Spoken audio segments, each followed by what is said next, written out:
All right, good evening, ladies and gentlemen. We are here in Lees Creek, Ohio, the home of the East Clinton Astros. We are here for Wilmington football on a Friday night of football, and this is Rick Phillips with Jumpin' Joe Davis, my partner in crime, and of course Roger the Dodger on our camera. Roger is catching all your homecoming action. Tonight is homecoming for the Astros, and Joe, you're home, right?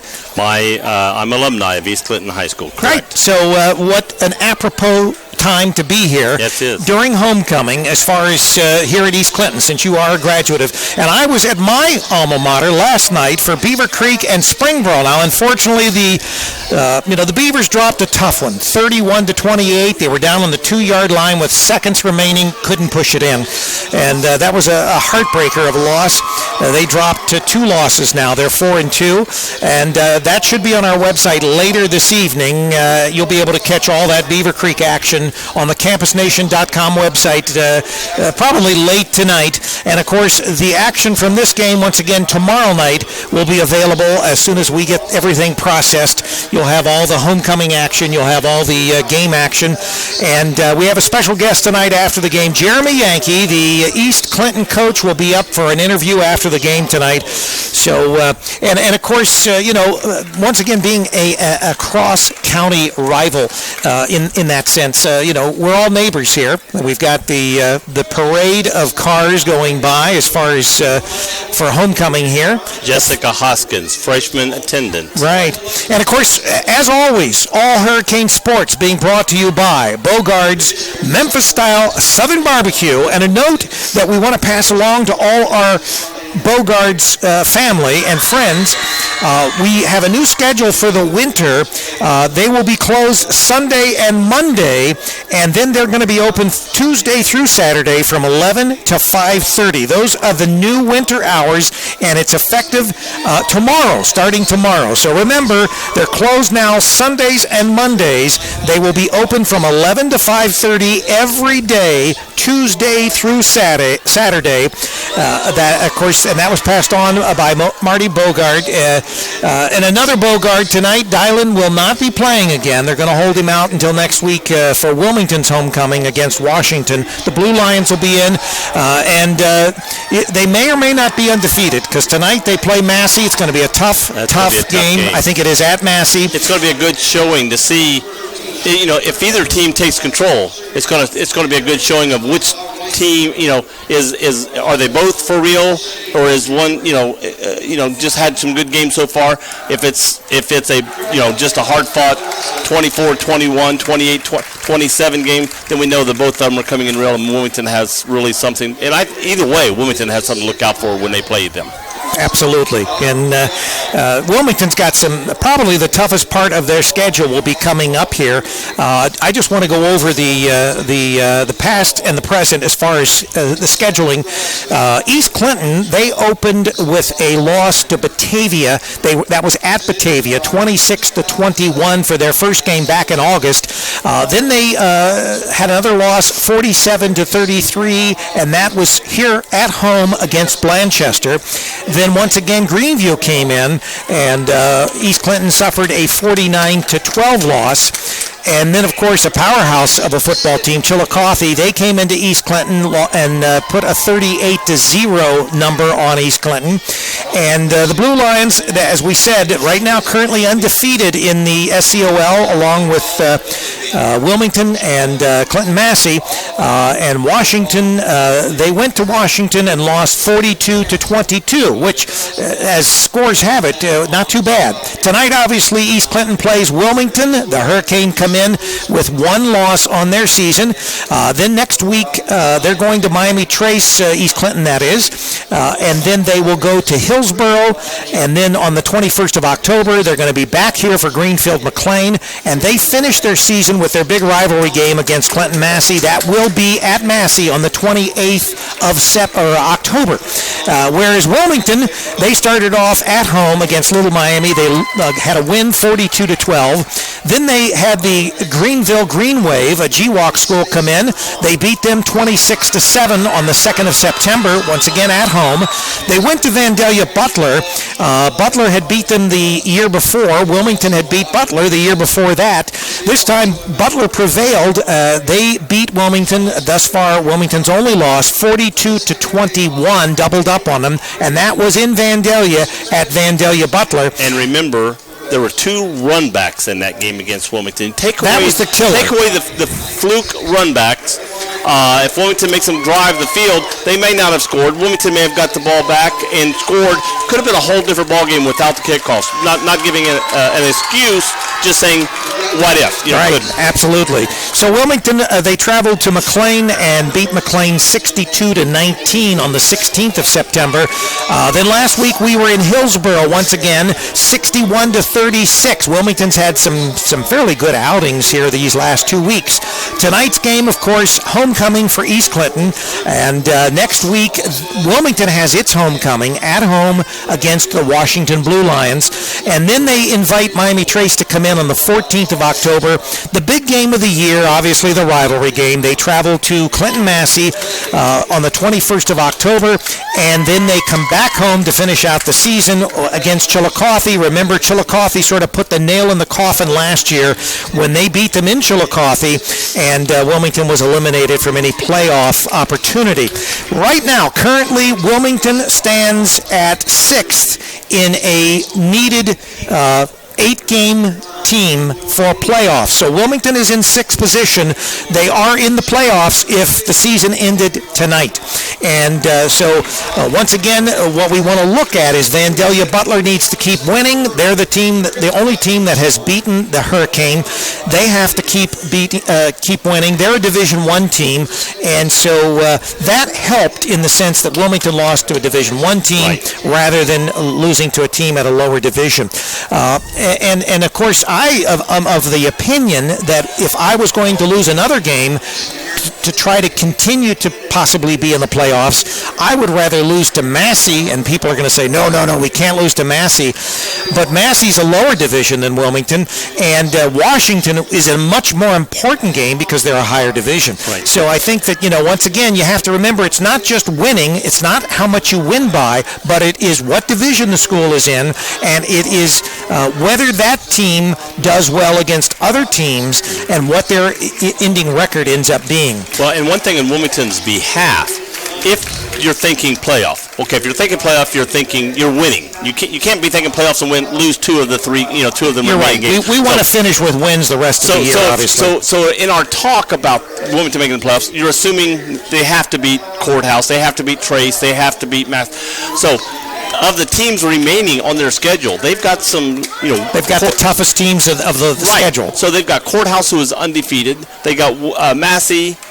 Well, they've lost one. They've lost one. Right, but that was to a larger division school. Right, and so by beating them, I'm just giving the as if to make the playoffs. If they beat these schools, they're in 6th now. I only see them moving up. Oh yeah, if they win out the rest of the year, they're in the playoffs. Yeah. There's no question about that. And they probably end up at least 4th, if not 3rd, depending on what some of the other schools. If they're and that would have to do with whether they maybe have a home playoff game or whether they have to go away on the road to playoff. But obviously, if Wilmington can finish the season and they can win the rest of their games, they are in the playoffs. Right. Now, if they lose a game, they can't afford to lose 2 games, certainly. They can't end up with 3 losses. There are some teams that make it with 3 losses, but they have really big schools that they play, and they might be a smaller school.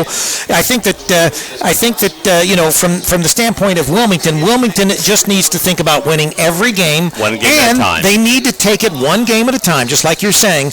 You can't just say, East Clinton is a small school, Wilmington is a large school, and this is a gimme. It is not a gimme. First of all, it's homecoming for East Clinton. Secondly, it is a cross-county rival, and these kids, if they're up for any game, they're up for the teams that are in the county, and so we don't want to take any team for granted as far as a gimme, and certainly tonight it's not.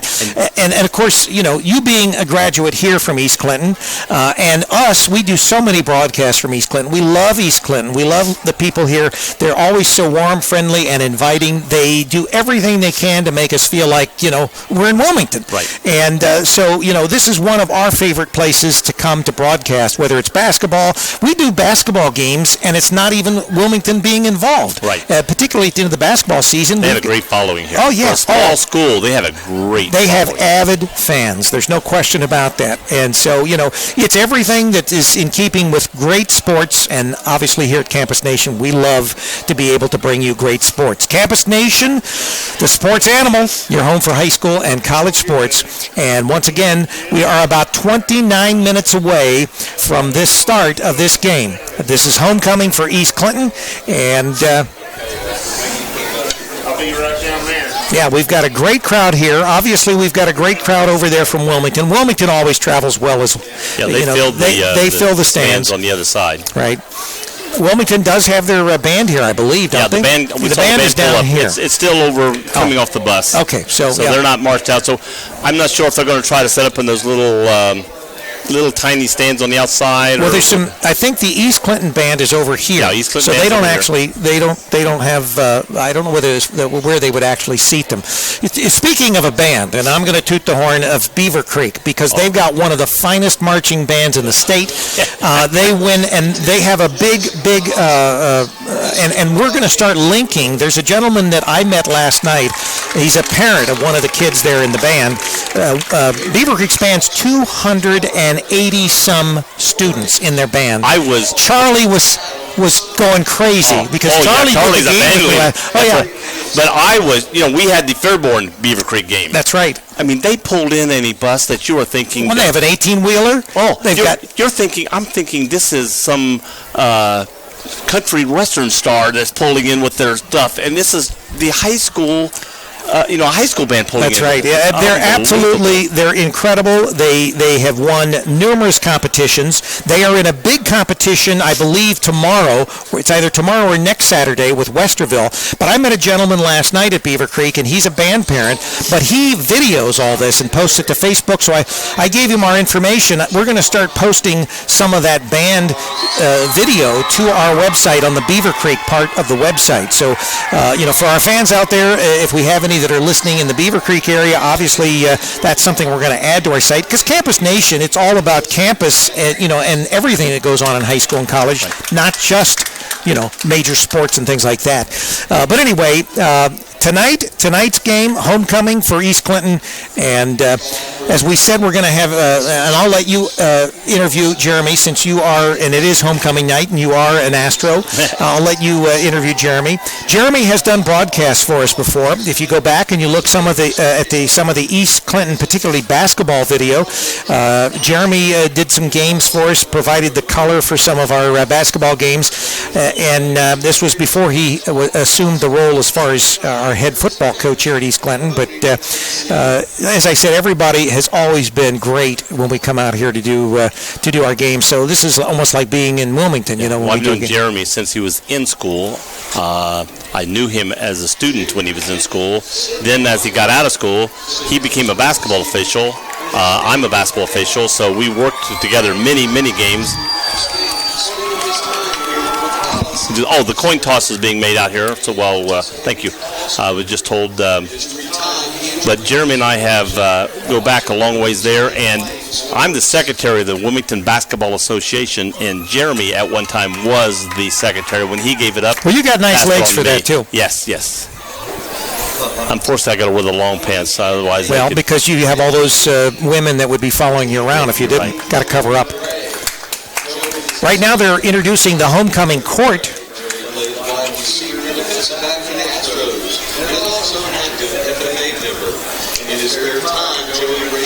So we got the court coming in at half court. We got the referees who are normally meeting at half court or meeting down around the 15-yard line. Yeah, normally it's at the 50-yard line that they conduct that, but since we've got homecoming going on, they're off to the left of us, and we'll find out and try to pass that information on to you. One thing we will caution you on, we don't have actual rosters from Wilmington. So if we're a little slow at getting you the information about who makes the play, it's because we're going to go through a process here. We may even have to listen to our announcer who has a roster. Okay, they did the flip here.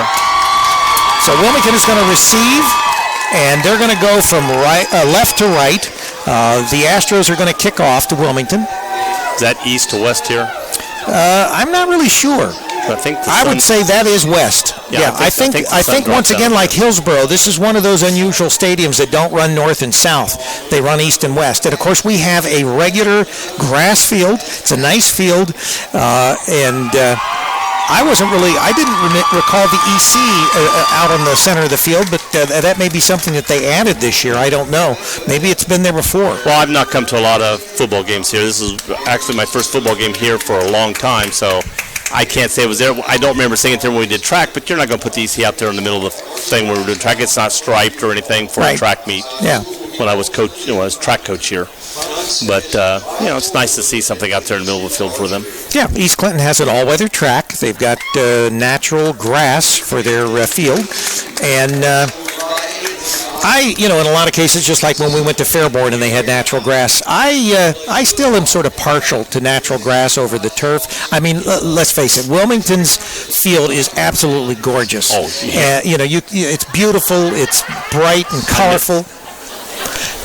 And Beaver Creek just redid their field. They put what they did was those little globules of asphalt that makes part of the turf. Well, apparently they had too many of those, and so they came in and they used a huge sweeper and they swept up, and it just brought back the color because it was sort of washed out. Yeah. So they took a lot of that I guess it's tire globules. Right. That's what it is. And they swept them up, and it revitalized. The field really looks nice, and very similar to Wilmington, because obviously our colors at Beaver Creek along with Wilmington are orange and black. But Wilmington, I've just not seen many football stadiums with a field that is prettier. East Clinton's field at Natural Turf is nice, and of course Massey's got they've got the turf, and that's not a bad looking stadium either. The one thing I missed, being I can remember the '60s actually. I'm shocked I can, but I can remember the '60s. You weren't doing anything that would make you not remember the '60s. No, not me. Okay, right. I was too naive. Okay. But, one thing, you watch the old football games, and it was pouring down rain, and you'd have guys sliding in the mud, and the ball being maybe fumbled on the 40, then picked up on the 35, and then fumbled over to the 30. I mean, it would go all over the place. Guys sliding. It was exciting. And now, with the all-weather turfs that they have out there, you can have a little slippery sliding, but you don't have all that mud and stuff with the ball. And some people think they like that. I personally liked the old way myself. I liked it when that. You like it when they get a little muddy, right? I like it when they get muddy and slippery and slidey. Yeah, well, and in that sense, that's I agree with that. Although I don't know whether there would be any time that you couldn't get a game in because of using being on real grass. In most cases, you shouldn't have any problem getting a game in, even if it gets a little muddy.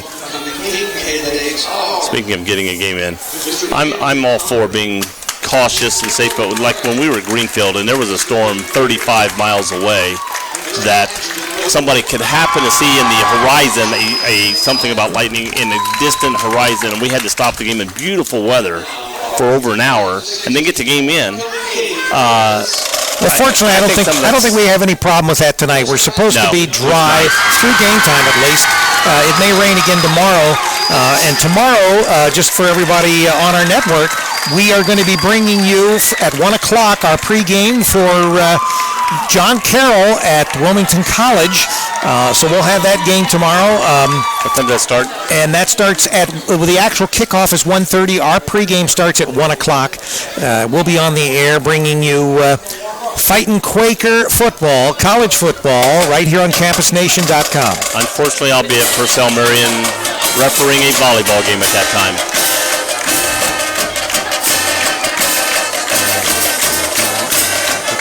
And we've got the East Clinton fight song. I'm singing it along here. Astro shoots that score into space.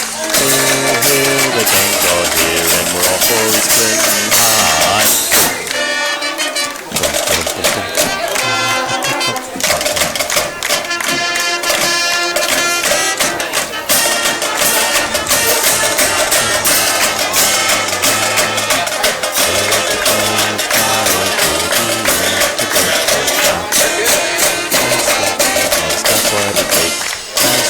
Yeah.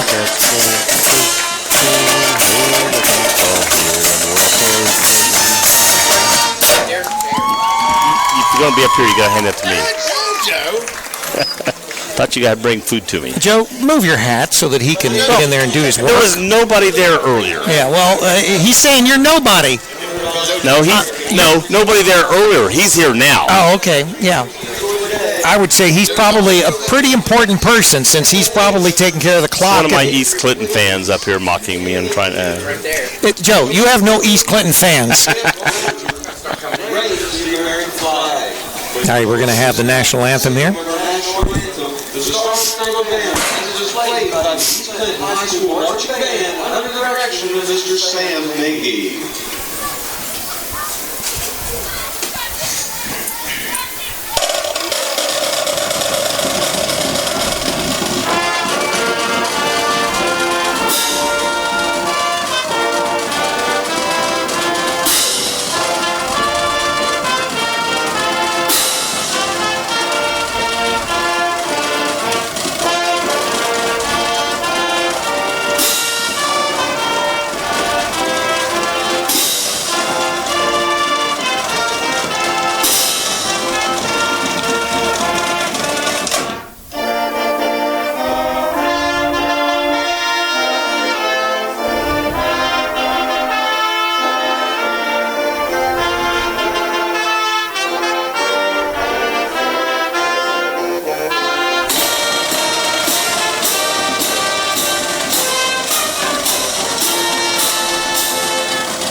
All right, national anthem.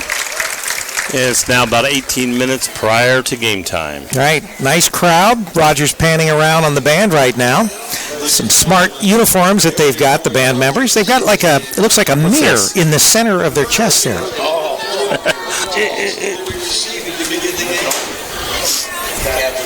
Yeah, Charlie used to be the band leader for East Clinton High School at one time. Charlie's been just about everywhere like you, Joe. Yeah, all around. Anywhere we go, you always run into people you know, and I try to, stay about 3 steps away from you so I don't get guilt by association. It's the same thing with Charlie.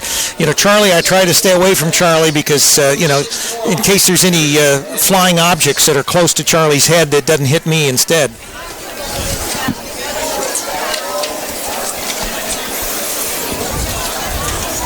At this time, I'd like to take this special opportunity to say a very special... Still taking a lot of pictures on the field of the king and queen that were announced tonight.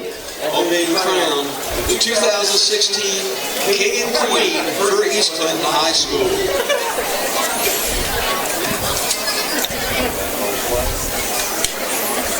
See Tom down there?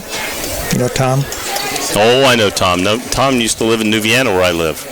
He moves around. They kick him out of places after about 10 years. His dad used to have a bunch of animals in his house in Vienna, and they called it the little zoo, and he had a lot of... Well, one time a monkey got loose in the town of New Vienna. Really? And they were all... the whole town's looking for this monkey, and they found it in our garage at our house. Ah, so they came to the House of Monkeys. That's it. 7 minutes on the clock. 7 minutes on the clock. And, of course, Wilmington's head coach, Scott Killen, and Jeremy Yankee, the head coach of the Astros. They're changing the time to 7 minutes pregame, although we changed it to 6 minutes. Yeah, 5 minutes and 56 seconds. That's someone from East Clinton, so we can understand that, when you're talking numbers. Are you saying that you guys never had math at East Clinton? Is that what you're saying there, Joe? No, back in my day, they did have excellent math. Yes, oh. It's unfortunate they do the new math. I can't. It's called Common Core, I think. 36, graduated from Sabina High School. That's Jim Luck down there doing the talk. He worked and volunteered over 60 years as an employee at Sabina School. That's almost as long as you've been here. Yeah, it's just about. Old, December 21st, 2016. And I might add, the other 6 comes when I met him in August of 1963. As a first year and coach, I was quite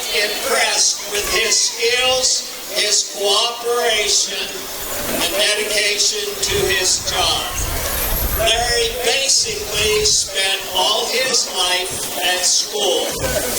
We also enjoy other school activities, attending them all, preparing for them, and cleaning up after each function.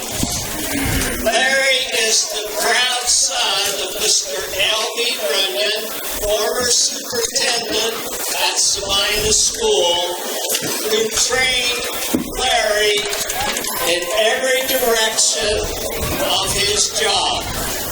His dad has prepared him very well. He's always riding his bike to work each day and home each evening. Plus, they're giving a special award to Larry Runyon from Sabina. Day of work in over 60 years. So is Tom playing the butler or what? I think Tom's playing the butler. Tom's got a coat, and he's, is this a special coat they're going to put on him? I'm assuming. I'm not sure. I think they're going to give him that as a gift. Pretty. It's an Astros coat, isn't it? Yeah. Many years. He was like janitor of Sabina schools for years, and when we went over, when I went over to referee, he'd be at every game greeting me, help. Larry still continues to volunteer at school each day. He attends senior citizens activities, and according to an unidentified source, he loves to dance. Larry loves to dance. Larry still enjoys Frisch's Big Boy French fries. I like Frisch's Big Boy. Yeah, who doesn't? Now, I know you all have many stories concerning Larry, Yeah. and I want to share one with you tonight. A number of years ago, a very busy morning, when I arrived at school, I discovered that I forgot my office key. So, Larry came to my rescue, pulling out probably 50 or 60 keys from his pocket. And folks, I'm here to tell you that in 20 seconds, he had the door open and allowed me to enter the office. Ladies and gentlemen, Larry's buddy Tom South is here. Here, Tom. Tom Tom South gets an honorable mention here. Tom South has a nice jacket, and he's handless. That's going to award to Larry. It's black and red, and with the East Clinton logo on it. Coming out tonight. Ladies and gentlemen, it is my pleasure to present to you Larry Runyon.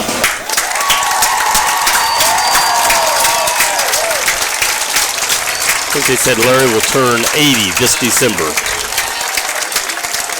And 60 years of that, 80 was spent working or volunteering at East Clinton High School or Sabina. Sabina and the East Clinton schools and the Sabina community. You have seen it all. You are our hero. Larry Runyon. Then they give him a plaque, Give him a plaque. and they give him a nice coat. Jim Luck handing that. Jim's probably the next guy in line for. Looks like there's a couple coats there or something. Maybe the other coat is Tom's. Maybe. Tom's a big Buckeye fan, too. Oh, yeah. Oh, yeah. Big Buckeye. Yeah.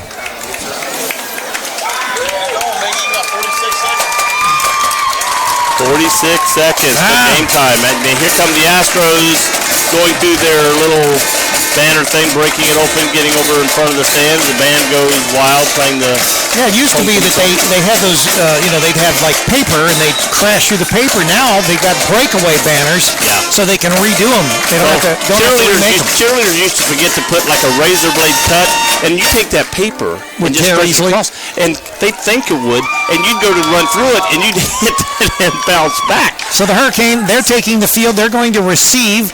We've already said we think they're on the east end of the field, and they're going to be traveling from left to right on your radio dial. Yeah, there's no sun out here, so it's kind of hard to tell where it's going down, but I'm pretty sure from coaching track here, it's to our right, so that'd be the west side. So anyway, the Astros will be kicking off, which obviously means the Astros will receive in the second half.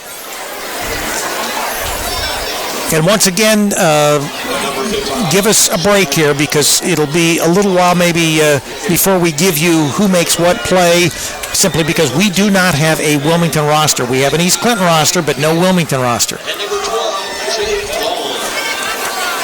Jake Vaughn, number 12, is back for Wilmington to receive. Let's see where he goes. The kick is up. There's your kick. Going fairly deep, hitting about the 15, picked up at the 10, 15, 20, and fumbles the ball, goes out. I think a Wilmington guy jumped on the ball. It's close. The ball was out. It's going to be about the 25-yard line. Excuse me, 25-yard line. And Wilmington does keep the ball. When it was punched out, I saw a Wilmington player dive, but that doesn't mean he's the one that came up with it. Right on the 25-yard line or the 35-yard? That's 25. I thought that looked like a 3, 20. but that's a 2 over there. Yeah. It's kind of hard to read these numbers. They're sort of blurry. I think the guy had the hiccups when he was marking them on the... Is that what happened? Yeah.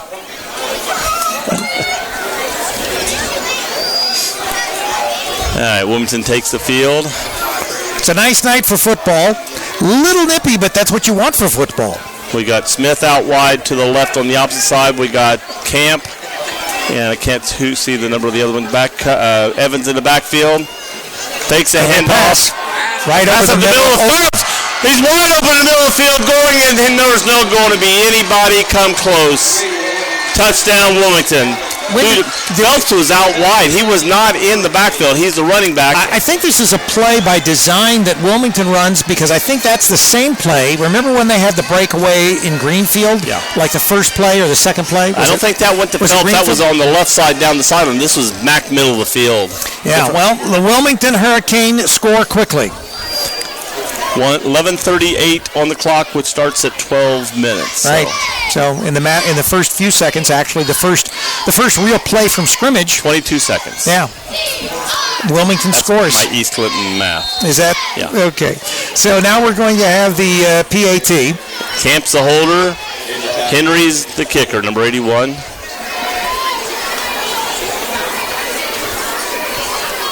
Ball down, kick up. Looks good and is. Wilmington takes a 7-0 lead. 11:38 left on the clock here in the first quarter versus East Clinton High School. Just a reminder, tonight's game, along with all Hurricane sports, being brought to you by Bogart's Memphis-style Southern Barbecue. And remember, those new hours, they're closed Sunday and Monday. Tuesday through Saturday, they're open from 11 to 5:30. Now, not to take the sail out of scoring, this thing happened at Greenfield. And Greenfield gave them a game there in the first half. And they had 3 or 4 minutes into the game, they had to break for the weather. Then they came back, and first play from scrimmage, the quarterback took a quarterback draw for the full length of the field for about a 74-yard run for Greenfield. So, don't let East Clinton out of the game early just because Wilmington played the first play for a touchdown.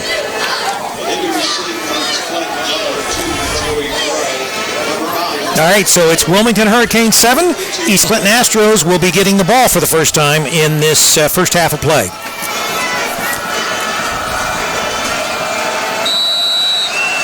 It's an onside kick. He's going to go out of bounds. Wilmington has grabbed the ball, but it stayed in bounds. Ball's over.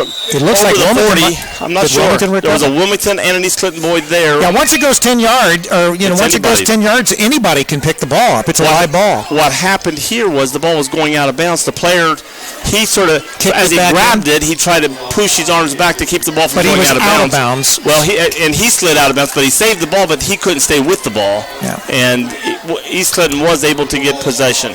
Ball's on the 33-yard line. Yeah, it's going to be 1st and 10 from the 34-yard line. East Clinton will have their first possession.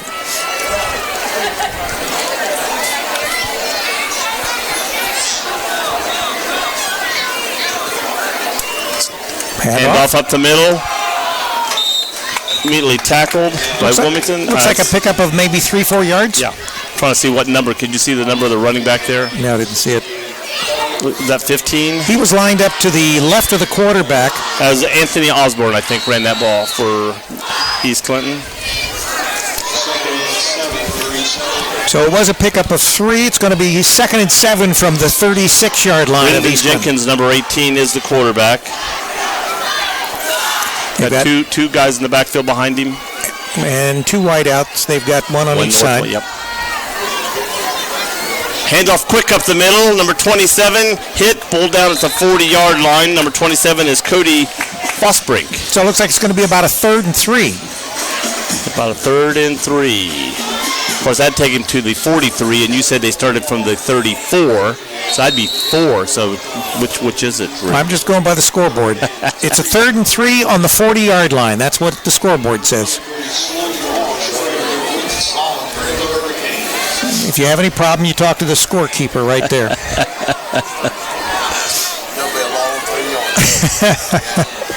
That's the official on that board over there. And high snap, handed off, quick handoff. He's got the first down and a little more.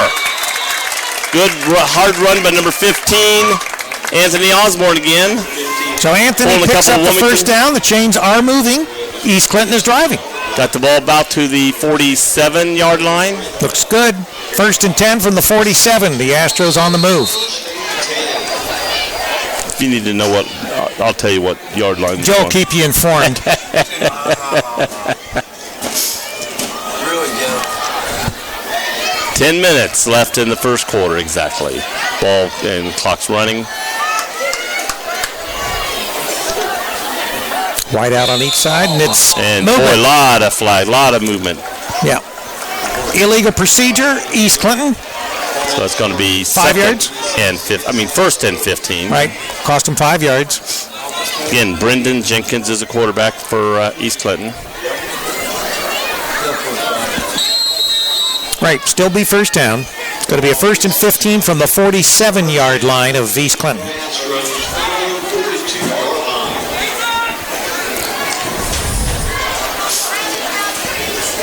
Yeah, we got 2 running backs in the backfield. No, 1 running back in the backfield with Jenkins this time. A wide out on each side.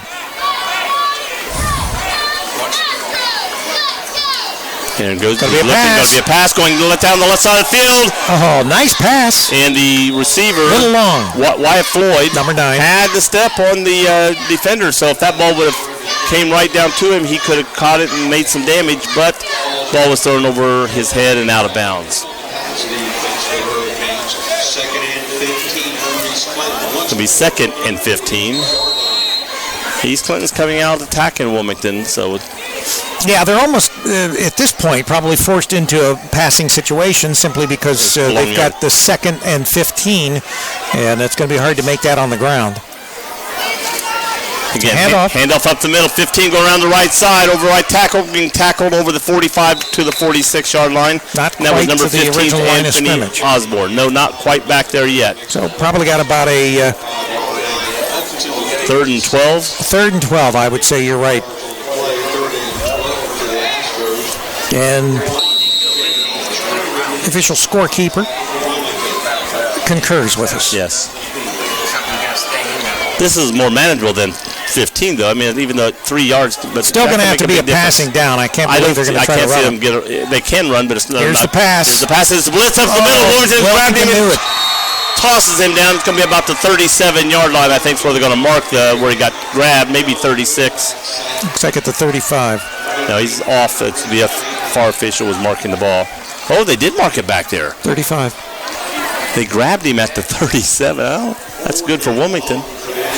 I don't like that. Even though I'm a Wilmington fan in this game, I don't like that. Okay, so it's going to be a 4th down. They are going to have to punt.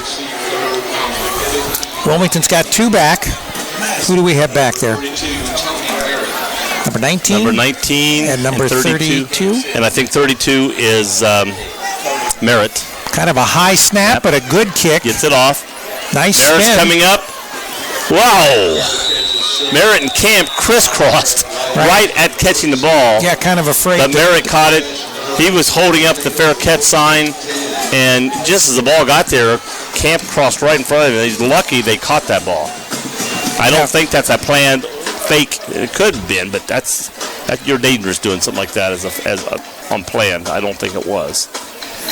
So once again now, Wilmington will take over with a 1st and 10 from their 37-yard line. So from 137 to the other 37 we just went. You think that was planned? Yeah. Joe Davis, Rick Phillips, and Roger the Dodger, Roger Thompson on our camera, getting all the out shots. This side, one out, the outside, man in motion. Oversnaps the quarterback again. He tries to fall on it, and East Clinton looks like they might have it. No, I think Wilmington grabbed it. I think he got back to it. Second down, referee's putting up the second down, but this is going to be second. Big loss. Again, we've had a lot of, Greenfield, they were having bad high snap the entire game. Here, well, in all fairness, the field, I'm sure, is moist. This is, once again, as we said, this is a real grass field. But that's not slippery there. That's just tossed over his head. Well, it was a bad snap. But they've got a 2nd and 37. That's offsides, so we're going to get 5 yards of this back. It was going to be 2nd and 37. Now it's going to be 2nd and 32. So we have encroachment on the part of the Astros. And in high school, with the defense jumps into that zone. Yeah, it doesn't matter. You can't get back. It's not touching. Once you cross, it's a penalty. Right. So we now have a 2nd and 32? 2nd and 32. Yeah, 2nd and 32 from the 37-yard line. And a handoff to Phelps in the backfield. He's being grabbed immediately. Nothing. Great defense by the Astros. Only got to the 35, so he only gained 3 yards on that play. Yeah, they smell that out. What Wilmington needs to do here is, again, they were hoping that would gain 9, 10, 12 yards on that play and then set up for the next play.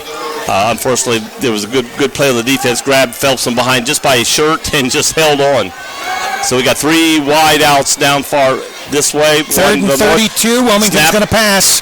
Here's the pass. Going deep down the middle. Merritt's open, and he overthrew him about 3 yards. Yeah, it was about 3 yards. Merritt had 2 to 3 strides on the defense that time. If that ball would have fell in, again, that would have been just catch and run. That would have been easy because no one's going to catch up to Merritt when he. So the Astros have held, and they're going to force Wilmington to punt. 6:39 on the clock. Wilmington's leading 7-0 and punting.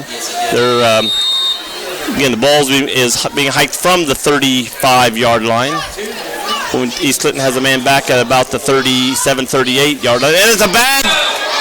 He's down. Yep, he's going to be right there. Yes, when he went to pick the ball, that was a bad snap this time. It was ankle high this time. As the punter went back to hit the ball, he fell down. And as he's down, he hadn't grabbed the ball yet, but as he reached for the ball, his knee was still down on the turf, and that put him down at that point. So the Astros get a great field position as a result of the slip by the. And I don't know if the ball coming off the turf is if the ball's. But that's 2 bad snaps. One over, one under. Yeah, and Wilmington looks like they're a little out of sync in the punting or the snapping. Long snap. And that's a big part of high school football or any football. All right, so the Astros take over on the. Hand off to 15. Osborne going up the middle. Ball is starting from the 10-yard line. He's getting up to about the 15, I think. The 5. Right, so basically 1st and goal was where they started. Right. Now it's going to be 2nd and 6. Second and 6 from the 6-yard line. 2nd and goal from the 6-yard line. True. They're in the red zone. They're in the red zone. Wilmington's got big defense here on their hands if they want to keep East Clinton out of there. Here it goes again. Fakes a handoff, kept it, and slipped in the backfield, and a host of Wilmington players gets to him that time. Number 40, number 68. And I don't have a brochure, so I can't give you names to go with those numbers. So now it's going to be 3rd and goal from, looks like about the 12-yard line, I think. 13-yard line. Thank you, because I can't see from here. You got binoculars. I can't see through those things either. Can't see through the binoculars, huh? Well, that's because you're wearing glasses. All right, so the Astros now, they're facing a 3rd and 12. From the 12. Okay. Pitch back to 15. Osborne coming around the left side. Cutting it in, but he got back to about the 11. I don't think he got to the 10. And not quite back to the so it's original going to be line of scrimmage. 4th down and goal from very close, about a foot from the original line of scrimmage. So do we have a field goal? We'll see. Going for the kick. All right. I think that is a good decision. The kicker is Austin Ariano. Thank you, because I was looking at that thing. All right, so Ariano is going to attempt this, what will be, 21-yard field goal. And he is on the left hash. About an 18-yard field goal. All right, here we go. Ball's up. And it's good. We have both teams on the board. 7-3, 4:23 left in the first quarter. East Clinton trails Wilmington, and we have ourselves a ball game. Yeah, so as a result of the Wilmington mistake, Wilmington gives East Clinton great field position. Wilmington kept them from the end zone, but East Clinton still manages to be in enough position to get that 3 points. And Jeremy is going to use that motivation to keep his teams up to show, hey, guys, we're not afraid of Wilmington, and we can score on them. So Hurricanes 7 and the Astros 3 with 4:23 remaining in this first quarter of play.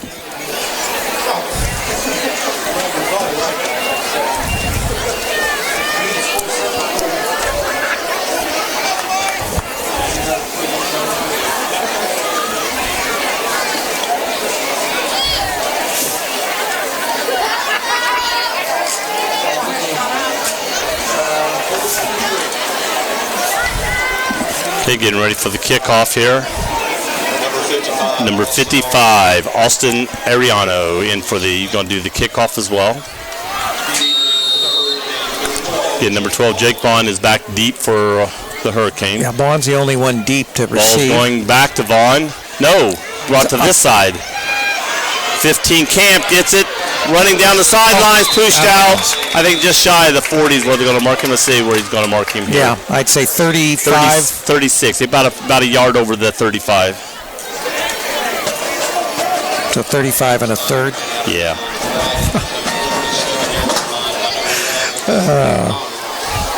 You awake, Roger? You're catching all this? You got all the video? No, we never heard about the Beaver Creek. Last night, one of the refs looked like he got a separated shoulder. He got hit by one of the players, accidentally, of course. Yeah, went up in the air and came down on his shoulder, I think, probably a separated shoulder. But we never got any confirmation of that. Okay, so the Hurricane now... Another high snap, but brought in, handed off to, I think that was Phelps in the backfield. Man, got a yard, 2 yards. Astros on top of it. Going to mark it up about 2, long 2. I don't think quite 3.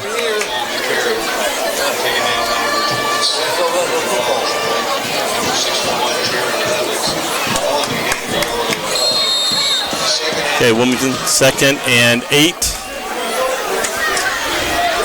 Evans in the backfield with Phelps. Takes the handoff to Phelps. Runs onto his left side, throwing deep down the field again, wide open. Number 6 catches the ball. Being tackled just inside the 20. Matt Smith. Matt Smith made the catch. Yeah, he was wide open. He had speed because he was beat on the my defense. He was behind. Yeah, you and your track team. You've got to be responsible for at least half of the Hurricane points this year. I think so. It's almost as though Marty Bogart was out there scoring. And handoff this time. Coming around is Merritt on the move, getting hit around the 10 and pulled back and whistles going and stopping play. Yeah, I think he made it up to about the 10. They're marking him about 1 to 2 feet over the 10-yard line. We're going to still say the 10 here because he hasn't made it to the 9 yet. So it's going to be second. Can we get? Yeah, we can get a first down on this. Right, they can actually get a first down without scoring. Right.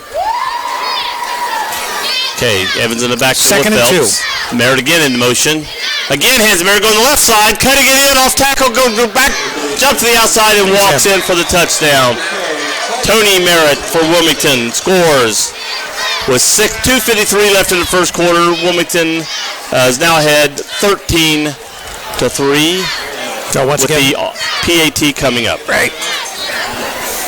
I think I'm going to slip my jacket on here. It's I brought mine tonight. Nippy. It's the first time I've wore a jacket this year. I didn't want to break down the Roger's in his leather chaps and everything.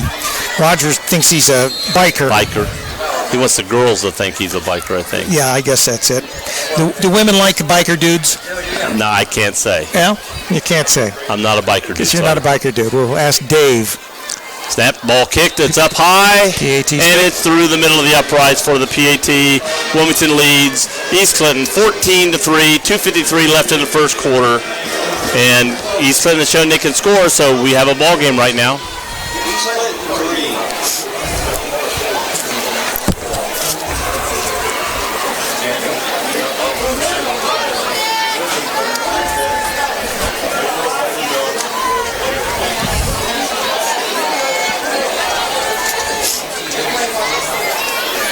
All right, so 2:53 remaining in this first quarter play. The Hurricane up 14-3 over the Astros. Joe Davis, Rick Phillips, Roger Thompson, Campus Nation, the sports animal, your home for high school and college sports. Don't forget tomorrow we've got Wilmington College. More football. Wilmington College tomorrow. John Carroll will be playing the Fighting Quakers, and we'll have that at 1 o'clock with our pregame. The game to be followed with the kickoff at 1:30. So tune in tomorrow for Wilmington Quaker football. Charlie's band be there.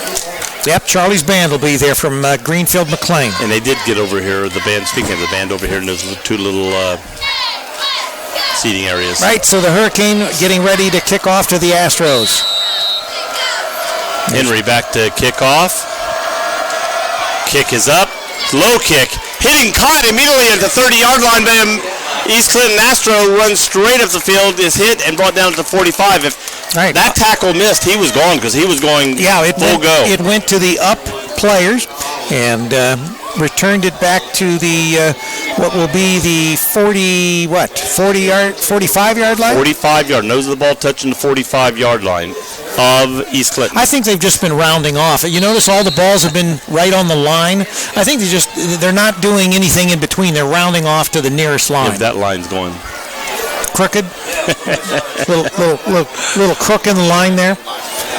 So you're saying that's 45, but up here it's 44. In the foot. Yeah. Another high snap for East Clinton this time. Hit ball. Back to stepped the over the 45 and gets hit immediately. So they're going to give him about a foot and a half on that. Right. Second, and we'll say 9.23. 9.23. Can't give him until you get to the next yard line. You can't give it to him, so it's still 10.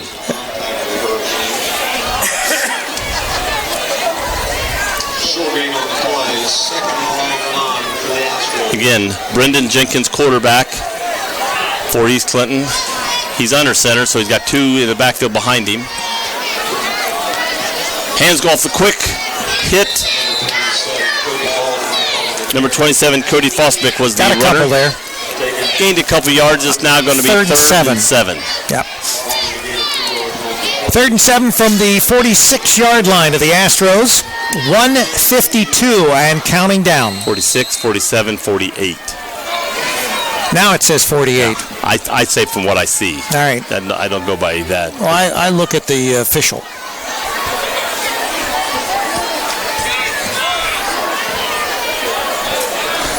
East Clinton back, okay. Now he's in the back behind the center. Takes the ball, looking to pass. Throws down the right side and overthrows. The receiver turned, was wide open. Right, but it was a little That long. was Joey Gray.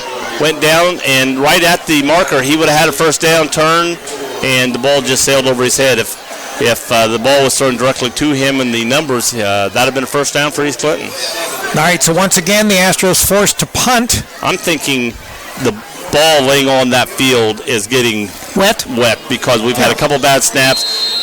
We did have a lot of rain earlier, and I don't know about here. And that ball was thrown over his head, and he was wide open, so I'm thinking the ball's a little moist out there. Oh, we got some scores here. Punts up. Fair catch being called by Camp. He takes it in about the 23-yard line. That's 24. Let's see where they mark it. So 14-0. Wow. All right, so, and that's at Courthouse. Is that a Courthouse? So it's at Courthouse and not Massey. Oh. But Massey leads Courthouse 14-0 in the second quarter of play. And first quarter play 14-0. Well, I was asked to 14-0. I was asked to work the concession stand. So 6-0, Miami Trace over Greenfield McLean, and that is at McLean, right? Yeah. Clinton Massey asked me to work their concession stand tonight at the football game. That's at Courthouse. That don't make sense. Yeah, it doesn't. So it must be at Massey, as we thought earlier. Another snap. Another high snap. Throwing deep down the middle field. Turned him around. Just turned him around a bit. Again for Wilmington. Brady Evans was wide open, and if he could have took that ball in, it was again another easy touchdown. Oh, wait a minute, that's Brady Evans. Yeah, Brady Evans is the quarterback. Who's number 9? I don't have. That doesn't match up to any of the ones I have. So if anybody knows, text Joe and let him know. Bill, who was that? The receiver 9. So that was McIntosh. Oh, there it is. Yeah, I've got it right down here. So you do have it. Yeah. So you lied. You lied to our audience. You can't do that. I didn't lie. It's just I made an error, which I don't make many of. Our resident. Again, snap, throw out quick to Phelps coming out of the backfield, missing a tackle. Got a first down, still running down the sideline. Again, looks like he stepped out of bounds. And there comes a penalty flag. So I don't know if he was hit after he went out of bounds. Well, I think that he was out of bounds, but he came back in bounds. Now, I don't know whether the hit is what they're penalizing. We're going to see what happened here because it was on the other field I couldn't see. I saw them blowing the whistle for him being out of bounds. Next thing I saw, I see a flag coming. Right, it was on the opposite side of the field, so we did see the yellow hanky come out, though. So we'll get an explanation here. Dead ball, personal foul. Must have been hitting him out. Against the And here's what I hate about this, and when a guy's running down the field and he steps out of bounds, but he keeps running because maybe he doesn't even know he's out of bounds, and then somebody hits him, the referees will throw a flag. I said, the runner's running this way. They don't know. They can't see that. Unless a guy's 3 feet out of bounds, I don't like calling it first and 10 from the 40-yard line, Joe. Take the handoff. Evans keeps going around the left side. He's over tackle on the left side and got a first down. Looks like he gained 11 or 12 yards before he was brought down. Looks like at least 11. Quick run. Wilmington has the ball now about the 29-yard line of East Clinton. Quarterback keeper by Brady Evans. 57.6 seconds left in the first quarter. All right. I didn't mean to cut you there. I was keeping my thing going. 14-3. Wilmington's leading. Wilmington has the ball. First down. Clock's winding down. We'll get another snap here before the end of the first quarter play. Handoff to Merritt coming around the right side. Flag. And it's probably going to be a hold. So yeah, he's being tackled about the 20-yard line, but that ball is going to be coming back. Going to be second and probably 20. Yeah, that was in the area of holding. First and 20, excuse me. And they were holding so he could get around the corner. Wilmington kills themselves on that. How many drives did they have last week that were big, long drives or touchdowns that were brought back because of illegal hands? And it's like they're a young team. They are a very, very young team, which looks good for Wilmington in the next future for 2 or 3 years. Yeah. So when you're young, you're going to make mistakes like that. From the 29-yard line. Evans fakes the handoff, keeps it, goes up the middle, and hit immediately, gets to about the 31-yard line. That'll end it more than likely for the first quarter. It's only 18 seconds and running. They haven't even placed the ball down. 14 seconds as they place the ball in the field. Wilmington's looking to the sidelines for a play. And more than likely I don't see them lining up under 7 seconds now. Yep, there they go. Start walking to the sidelines. So we got the end of the first quarter. Wilmington leads. Wilmington Hurricane 14, East Clinton Astros 3. But it's still a ball game. And still a ball game. And of course, it is homecoming tonight for East Clinton. The Astros celebrating homecoming.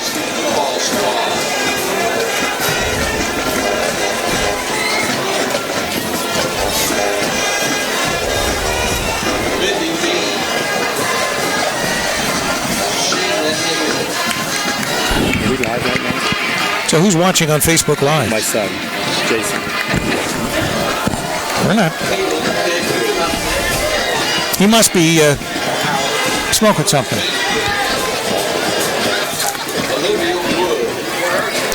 Well, is these Clinton? Do they have anybody else filming this game, putting it on somewhere?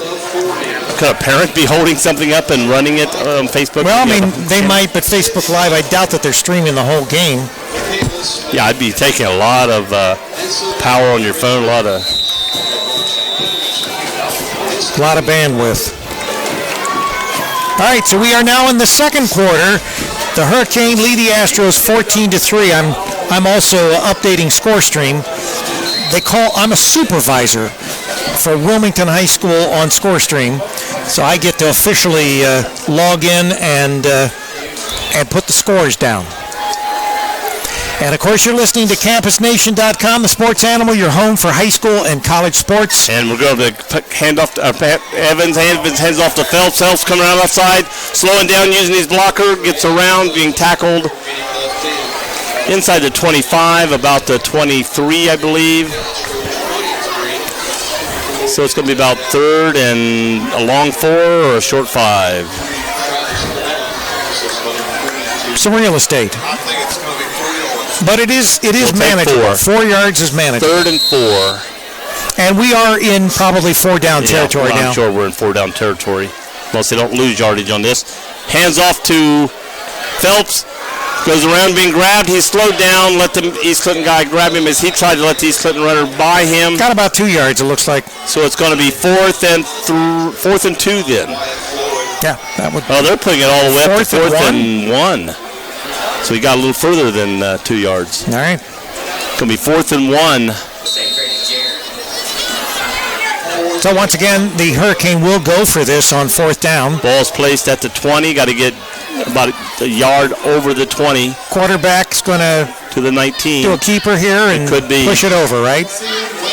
And no, he's going to hand off to Phelps coming in the backfield. Hit and keeps going on 1 foot, hopping, but he's going to get enough to get the first down. Yeah, he was dragging an Astro by his one leg. Yeah, he was being grabbed, but when he grabbed his right foot, and he was actually hopping on his left foot enough to get the first down. They teach that in practice. Oh, yeah.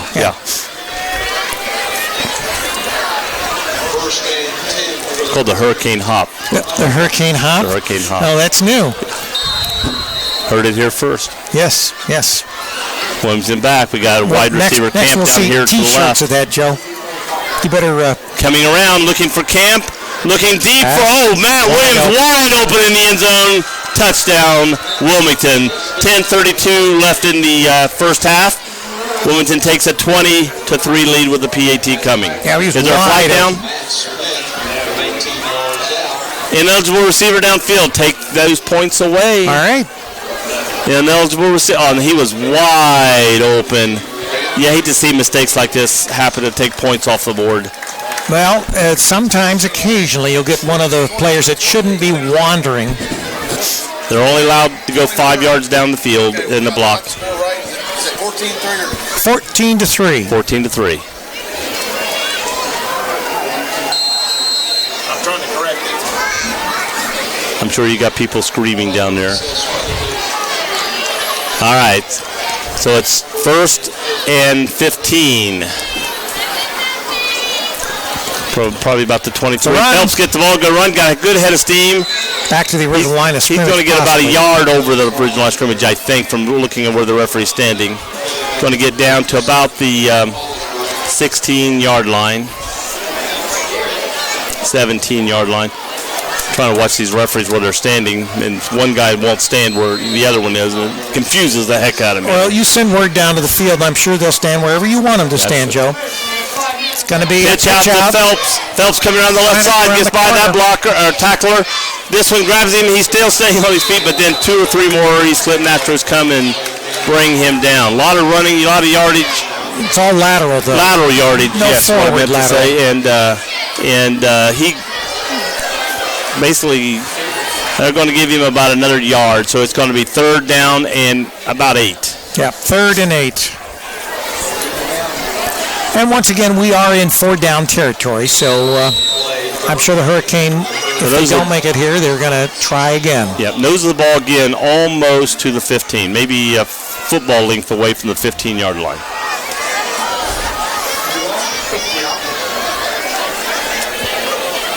Evans in the backfield takes it, throws it out of Smallwood to Phelps in the backfield. Phelps missed the tackle, goes to the left, cuts it back, and going to walk in the end zone. Looking around this time, I see no flags on the field this time. And Wilmington now is going to be ahead 20-3 with 9:09 left in the first half.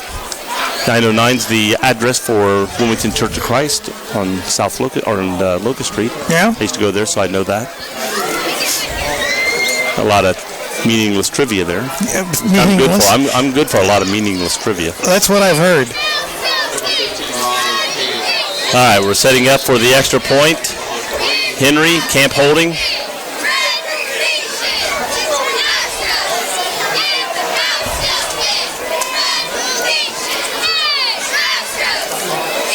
Ball up, very high over the uprights, and good. So with 9:09, otherwise known as an address of the Wilmington Church of Christ. With 9:09 remaining, Wilmington leads 21-3 in the second quarter of play over the East Clinton Astros. This is going to be not a must drive, but an important drive for East Clinton. No, I agree. East Clinton they has don't got want the game to get out away from them, and if they score here, and they really need a touchdown, more than another 3 points, but they need a score to let Wilmington know they're still in the game and to keep their own hopes and things going in this game. Kicking from the left hash mark. Henry's placing the ball down. East Clinton has a couple of men. Number 9, number 2. I don't have... Number 2 is Joey Gray. Number 9 is Wyatt Floyd on this side. And number 42, Wes Kidder on the other side of the field. And it's going to number 2, Joey Gray. Takes the middle, coming up the middle. Hit right at the 30-yard line. They may put him a little short of the 30. It'll be East Clinton ball. And in Clarksville, Ohio, Clinton Massey leads the Washington Blue Lion 20-0. 20-0, and of course Wilmington will be facing those Blue Lion next week in Wilmington for their homecoming. Springfield leads Xenia 13-9 in the second quarter. Miami Trace still shutting out McLean 6-0 in the first quarter. Blanchester over Claremont Northeastern 26-0 in the second quarter. And this ball's on the 30-yard line, first down. Osborne in the backfield, hands off quickly, get him about a yard, maybe 2. 20-0, the PAT failed. 20-0, Massey. Wayne leading Centerville 30-0, and that's at half. Hillsborough down to Chillicothe 14-0 in the second quarter. I believe that was Anthony Osborne on the carry there, 15. I saw 5, and I'm looking, I don't see a number 5, so I'm sure it's number 15, Anthony Osborne. Greenview Rams 21-0 over Central Catholic, the Irish. Livingston and Gray are wide receivers out wide to the right. We have 2 receivers, Wyatt Floyd and another one out wide to the left. And handoff to the receiver who was being hit as he caught the ball. Anthony Osborne was going to be the runner, but, I mean, Wilmington was tackling almost before the ball was put into his hands. That was how quick they got through the line that time. And, of course, last night's the game that we covered at Beaver Creek, a Thursday night game that was televised, Beaver Creek down to Springboro 31-28, and that video will be available late tonight, probably when I get back home after this game. Late tonight on the Campus Nation website, you can see that Beaver Creek Springboro game.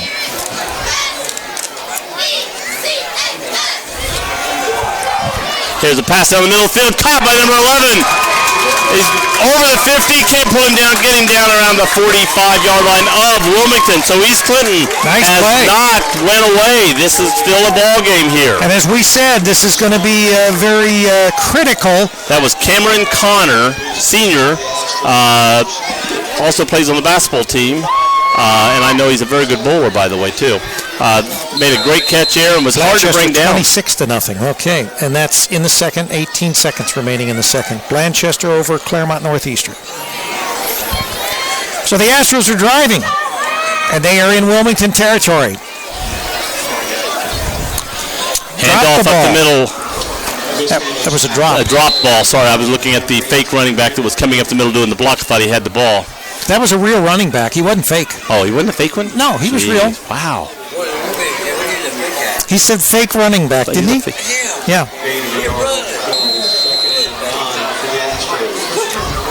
I think Joe's got some Hillary Clinton syndrome or something. Cannot tell Washington said I cannot tell a lie, and Hillary says I cannot tell the truth. I mean, Okay. And that's our little bit of political. that's my joke of the day. All right, under Astros center. on the move. Takes it, fakes it. Gotta be a Not pass. being rushed, throws deep. Oh. East Clinton went over his back. No penalty. Ooh, I thought there'd be a penalty on that because it looked like he literally went over his back to knock the ball down. I mean, he did reach for the ball, but you can't go over the guy's back to reach for the ball. But no flag on the play. So it's going to be a 3rd and 8, Joe.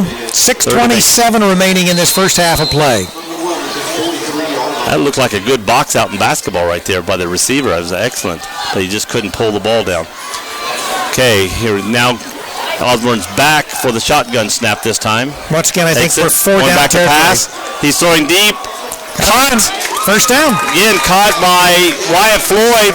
Actually, he had 2 About 14. receivers that could have made the there catch was there. two out there. Number one, Livingston and Matt and Floyd. Floyd came down. Wyatt came down with the ball. So Yeah, Wyatt was just maybe 4 yards beyond, and he picked the ball. It's going to be first down. Ball is going to be, looks like, right on the 30-yard line of Wilmington. It's a nice drive that East Clinton's putting together But like here. I said, if they march down this field before the halftime and score, That's good because they're going to get the ball in the second half. Right. So that would be really good.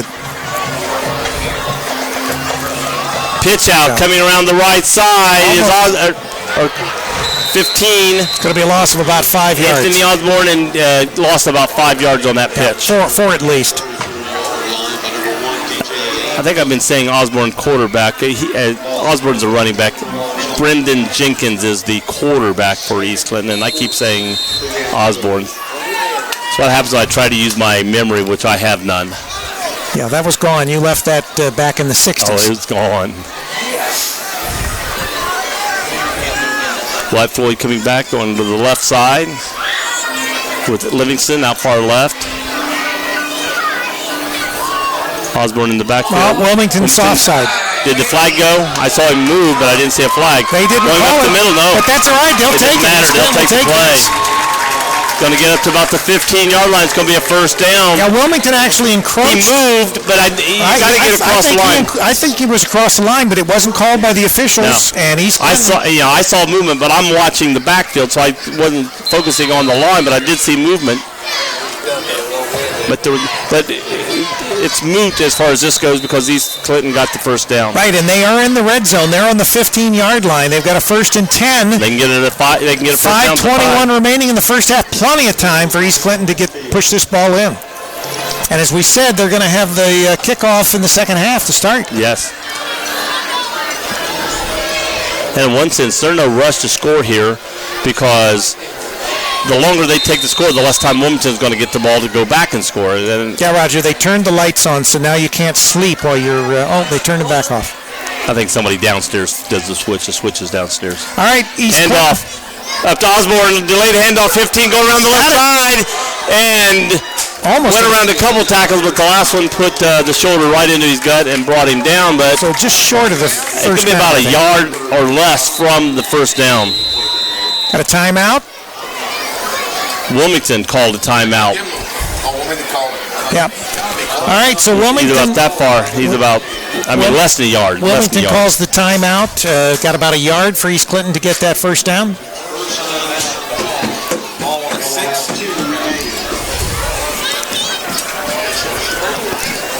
Got 5:07 remaining in this first half of play. Second down and 1 on the 16. Got to get to the 15. It's outside. No, it's outside the building. It's outside. I can see it. It's outside the building. Yeah, it's outside. They're outside the building. So I think Wilmington, maybe they wanted to catch their breath here. East Clinton was doing a good job of driving. I think they want enough time on that clock to go down and score.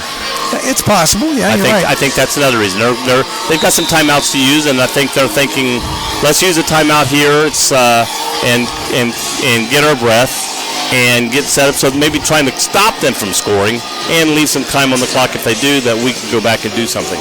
And tonight's contest being brought to you by Bogart's Memphis-style Southern Barbecue, with their new hours for the winter starting tomorrow, closed Sunday and Monday, and they're open from 11 to 5:30 Quarterback Thursday through Saturday.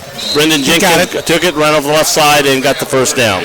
Got an update on the score here.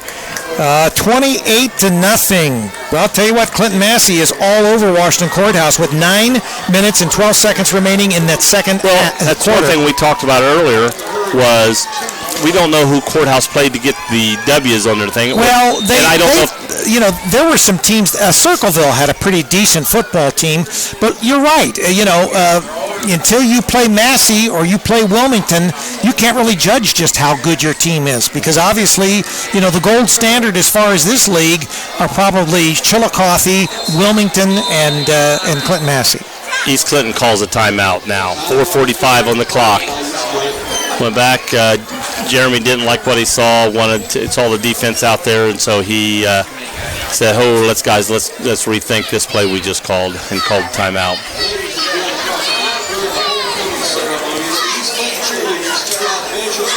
They want to score on this drive.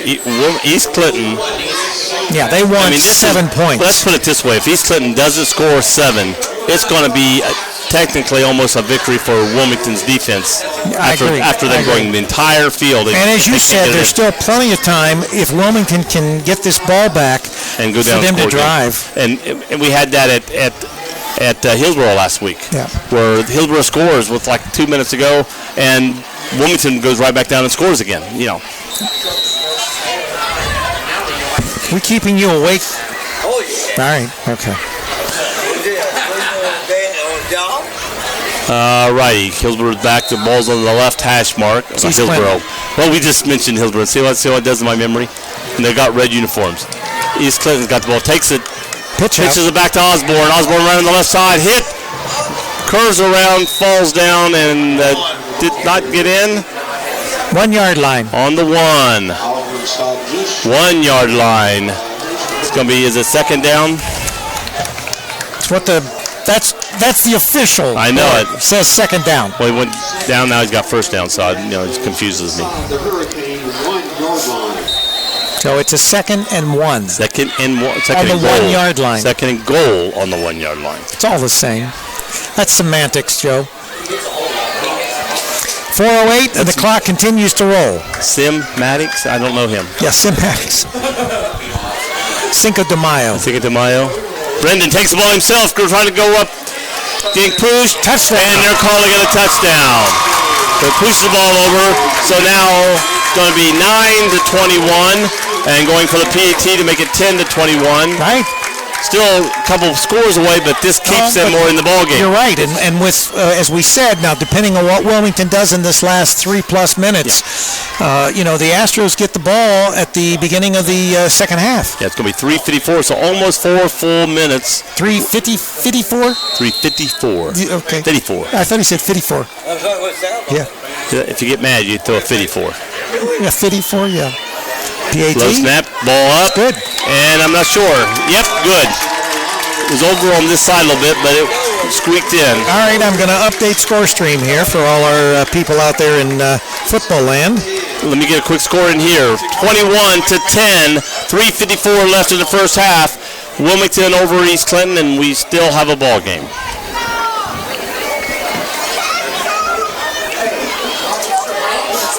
All right, Wilmington Hurricane, 21-10. We've got 3 minutes and 54 seconds remaining in this second quarter, this first half of play.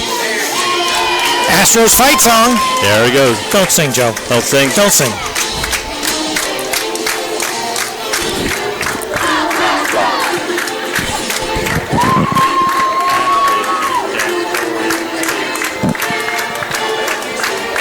Sound better on marching band. You can tell they didn't have a football team when they did this. The shoot the score in space is not a football team. All right, so it's going to be important as to what happens here in these last 3 minutes and 54 seconds. The Astros really need to shut Wilmington down and not allow them to score. What's nice about the East Clinton Astros fight song, it's also the Ohio State. I've heard of that place. Is that the Ohio State? The Ohio State University. Yeah, nice Ball kick. Nice and high, going back. Camp catches it. Got it up to the 20, 25. Lane, but it's had it lane, but it was quickly closed. If he got by that tackler there, he had the sideline over here to go deep, but he got the ball out to about the 29-yard line. So good defense on the part of special teams here at Astroland. Decent field position, and you're not way back toward your end zone. So with 3:48 left in the first half, Wilmington has not bad field position to move the ball. They got time to move the ball down the field. And with the clock stopping on first downs, you can get your first downs, move the markers, and move right on down the field here. So let's see what Wilmington does. One thing Wilmington does not want to do, and that is give up the ball to East Clinton again in short field and let them really back in this game. Here we go. He was going to pass. He's running around, get back up to the line of scrimmage, fell over the line of scrimmage. Got a few yards. Yeah, Evans went back to pass over here. It wasn't there, being rushed quickly, so he kept it, ran around, and basically gained about 2 yards on the play. So made something out of nothing on that play. Clock continues to run. 3:25 left in the first half. Wilmington's back. Wilmington does not huddle. They go quickly. Again, handoff to Phelps, coming around the left side. Jukes around one guy, comes around, gets away from a tackle, and being knocked out of bounds to the 40-yard line. Yeah, well, it's good that he got out of bounds to stop the clock. Yeah. 3:10 on the clock. That was a hard tackle. That was a good tackle. The guy put his shoulder pads right in and took him out. But it is a first down. And they're marking first down. Right. Yeah, he got to the 40, had to get to the 39, so at his first down. Chains are moving. Clock stopped because of first down and because they went out of bounds. So Wilmington's got the ball, moving down the field. Clock shouldn't start with him going out of bounds. Movement. A lot of movement. Merritt's got the ball, go around the right side. Another and first it looks down. like he's going to be right at the first down marker. We'll have to see where they mark the ball. They place it right there, or they mark it there at the first down. He's marking. I mean, it's there. I think he's going to give it to him, but man, I'd almost ask for a measurement, but it's there. Well, the ball, and of course that's the side. They may measure. Don't have to come very far to do that. They're going to measure. Yeah. Official timeout for measurement. I mean, I think it may be a first down, but if it's a first down, it's a first down by 4 inches. So, and if, to be fair, let's. 4 centimeters. Yeah, it looks like the ball's nose is at least beyond the yard marker. Right. It's got to be right on the edge of the post. Well, if I'm East Clinton, I'm going to ask for a mark measurement just to get my defense set up in a little breath right now. Yeah, with 3:01, the Hurricane are driving. And they stretch it, put it down. Let's see what the referee says. First down or no? Short. So it looks like it's like 2 inches. And who said, oh, that's a first down? Rick? I didn't. Yeah, he did, didn't he? I only said it after Rick said it. Oh. I said I think he could be short. Do you have to imitate me at everything? You're my hero. No, I'm your hero. You're like my dad. I look up to you. Right, but I'm. Miami Trace at the half. Was it 12-0? Trace is leading at the half. Who are they playing? Greenfield. McLean. That's a fairly close game. Yeah, it is. Okay, Wilmington's got second down and about 2 inches. This is going to be a pass. And it's a handoff. Got the first down. Got the first you think down they got the first down, Joe? I think maybe this time we You can say, repeat what I said. They've got the first down. Rick says they got the first down. That was Jody Ames running around the right side. For Ames picked up about 6 yards, it looks like. So they have the first down.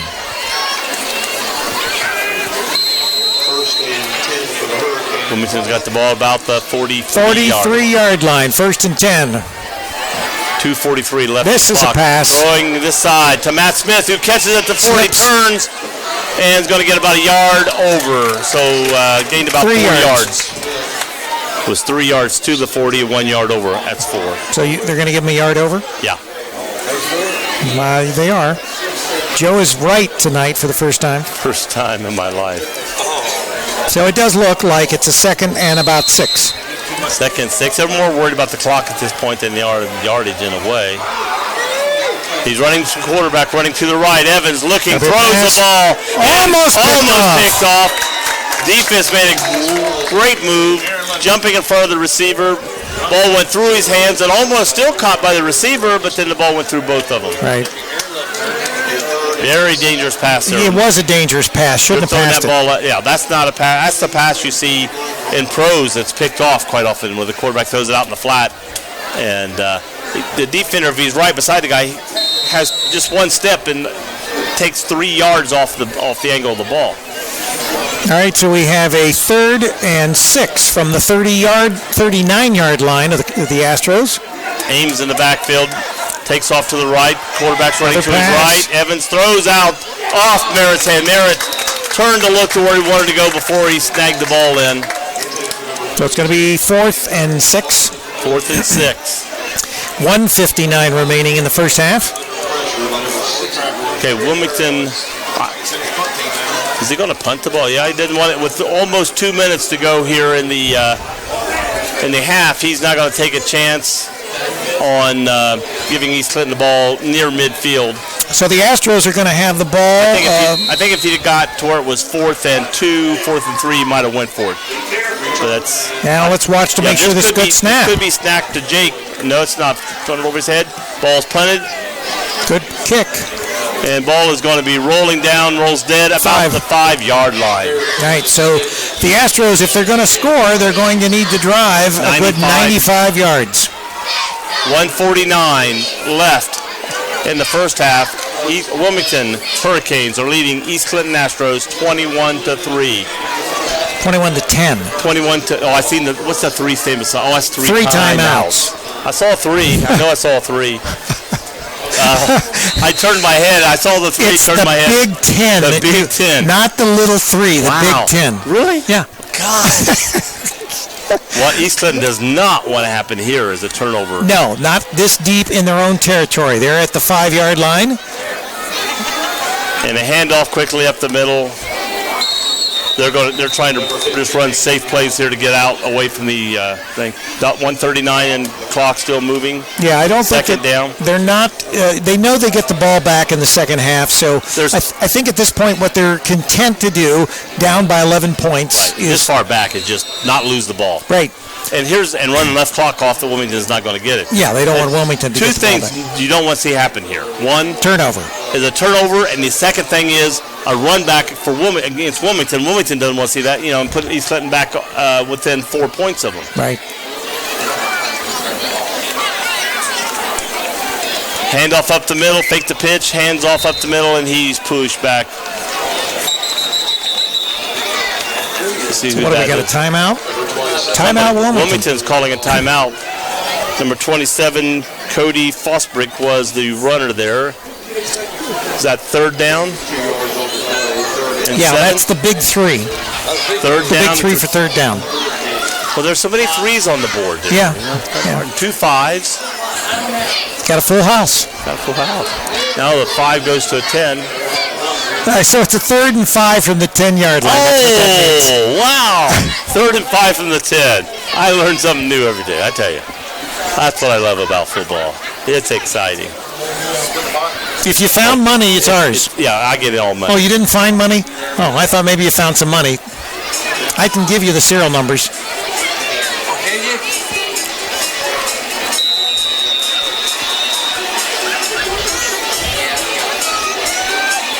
All right, Wilmington coming on the field. Wilmington wants to hold him here.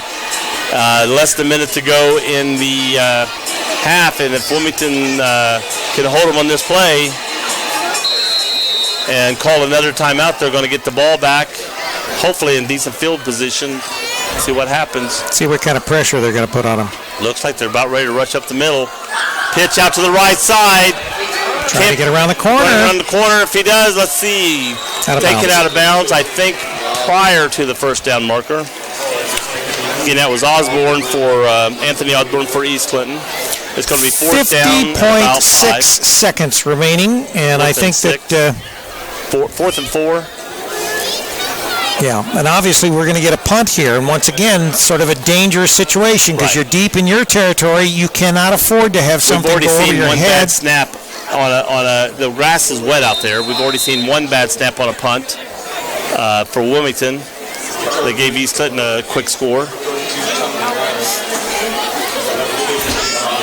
Wilmington has 2 back here. Good punt.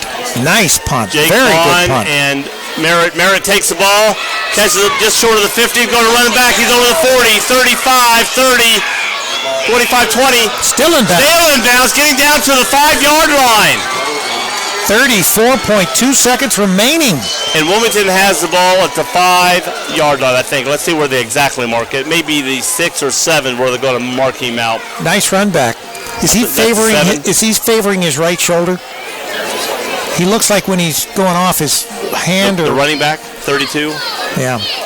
He acted like I don't know whether he was. Yeah, the tapping him. Coach walked by him, just tapping him. Good job. So it looks like it's going to be at the 7-yard line. Goal to go with 34.2 seconds left. All right. So what you've got to do here, more than likely, is you've got a couple passes that you've got to make into the end zone. I don't see that you could run it because if you run it, he came back in, so he's not. He's favored. okay. Yeah. We got Matt Smith down here. Oh, another high snap. Fake Osborne. I mean, a pass. Evans keeps it running to the right side. He's going to keep it himself. Going to run out of bounds about I'm going to guess the 2-yard line. Looking at the pylon from this angle. Looks like he was tackled inbound, so Wilmington calls a timeout to stop the clock at 25-7.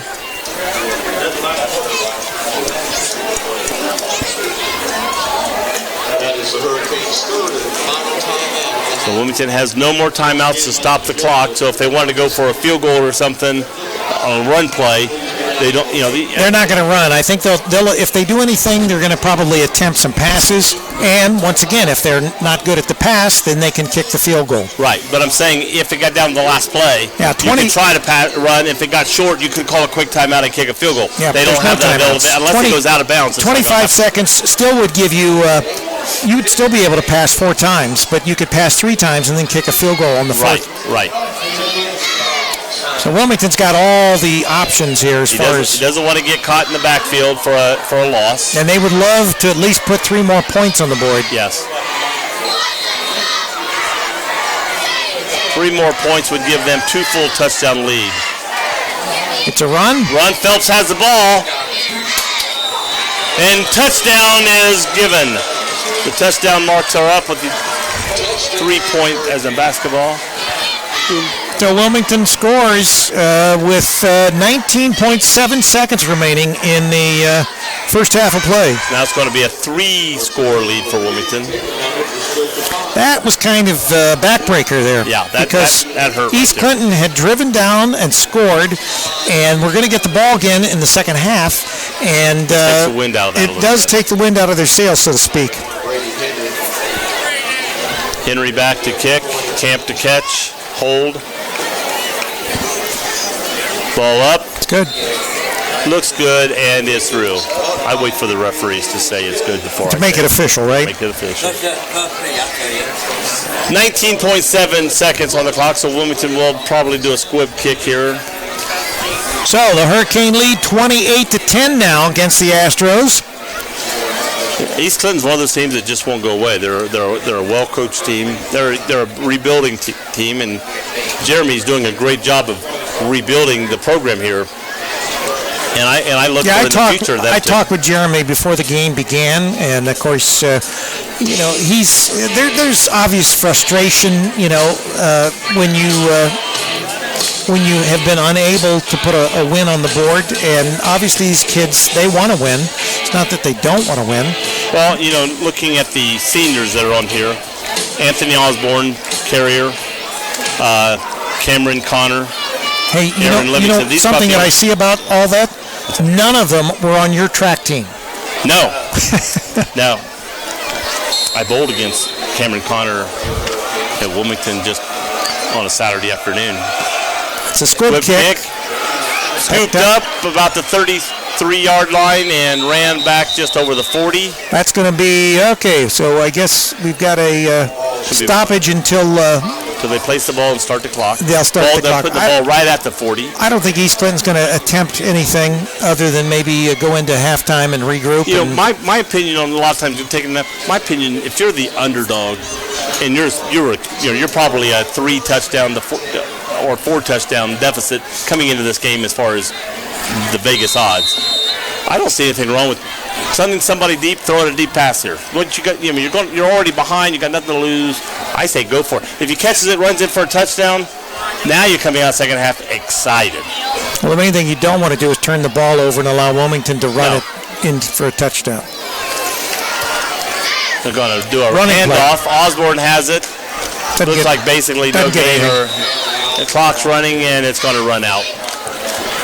But I say when you're the underdog here, go for something big, exciting. If it happens, you're back in this game. You got it's 28-17, and then you've got ball first and second half. You run it in, score 24. Now you're really back in this game. All right, so we're at halftime.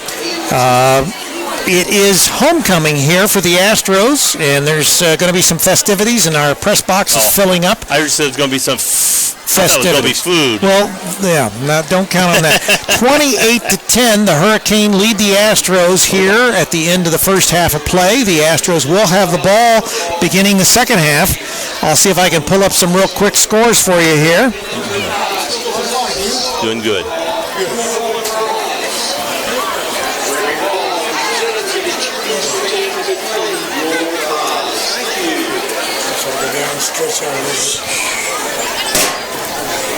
You got a second half. Oh boy. Yeah, he'll let you keep score. Just a reminder, we've got Wilmington College football tomorrow. We've got our pregame starting at 1 o'clock with the actual kickoff at 1:30. That will be Wilmington Hurricane, or Wilmington College football, the Fighting Quakers, and they're playing, I'll tell you what. what did they say, John Carroll? John Carroll. John Carroll, the Blue Streaks, will be coming in. Blanchester leading Claremont Northeastern 33-0 in the third quarter. Miamisburg, the Vikings over the Fairmont Firebirds 45-0. They're in the third quarter. We've got Clinton Massey leading the Washington Blue Lions 35-0 in the second quarter. Miami Trace, they are leading the McLean Tigers 12-0 in the first quarter. Wayne is leading Centerville. The Warriors over the Elks 38-0. That is in the third quarter of play in the G-Walk. And St. Xavier leading the Elder Panthers 17-0 in the third quarter. Chillicothe leading the Hillsborough Indians 21-0 in the second quarter. Regarding that game at Elder, there was a couple days ago a shot taken. There was doings going on at the football field for Elder, and a shot came from about 100 to 150 yards away. You mean as in a gunshot? A gunshot, and actually nicked a couple, the assistant principal and somebody else. They're not sure if they were being targeted or if it was a gunshot that missed a stray gunshot that went up. And they were concerned about the game, but they said the game was going to go on. Here's a big one. LaSalle, the Lancers are leading the Fighting Crusaders of Moeller 42-7. That's in the fourth quarter of play. Moeller just lost their first game last week, and I think that was to a Pennsylvania team, or maybe it was the week before. Northmont, they've just edged the Lebanon Warriors by 14-13 in the third quarter. And we've got Fairborn, the Skyhawks over the Stebbins Indians 14-13 in the third quarter. The Knights of Kings, they are down to the Turpin Spartans. Remember, Turpin beat, and that's the only loss so far suffered by Clinton Massey. Turpin leads the Kings Knights 20-7.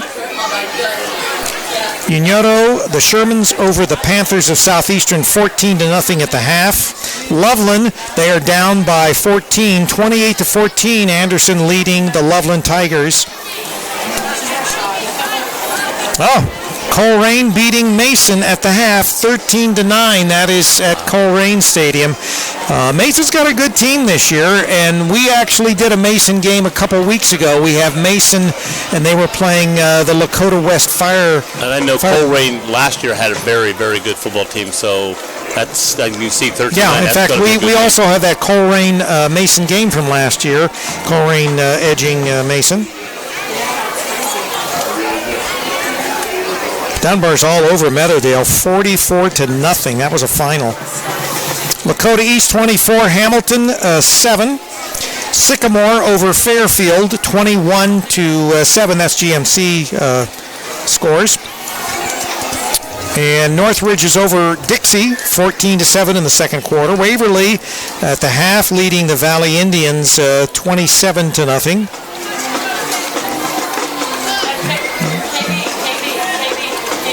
Princeton over Lakota West 20-7. And what we want to see, Vandalia Butler leading the Greenville Green Wave 10-7 in the third quarter. It's still pretty close, though. Wilmington played both those teams, right, beat Greenville, and lost to Butler. So we want Butler to beat Greenville because that's going to be important to keep Wilmington up here as far as in the playoff contention. And then, of course, as we said, tomorrow we've got that Wilmington College Fighting Quakers game with John Carroll, the Blue Streaks. Who's doing that game with you tomorrow? I've got Charlie Hargrave doing the second half, and his assistant at as far as band direction, but also an avid football player. He will be doing the first half with me.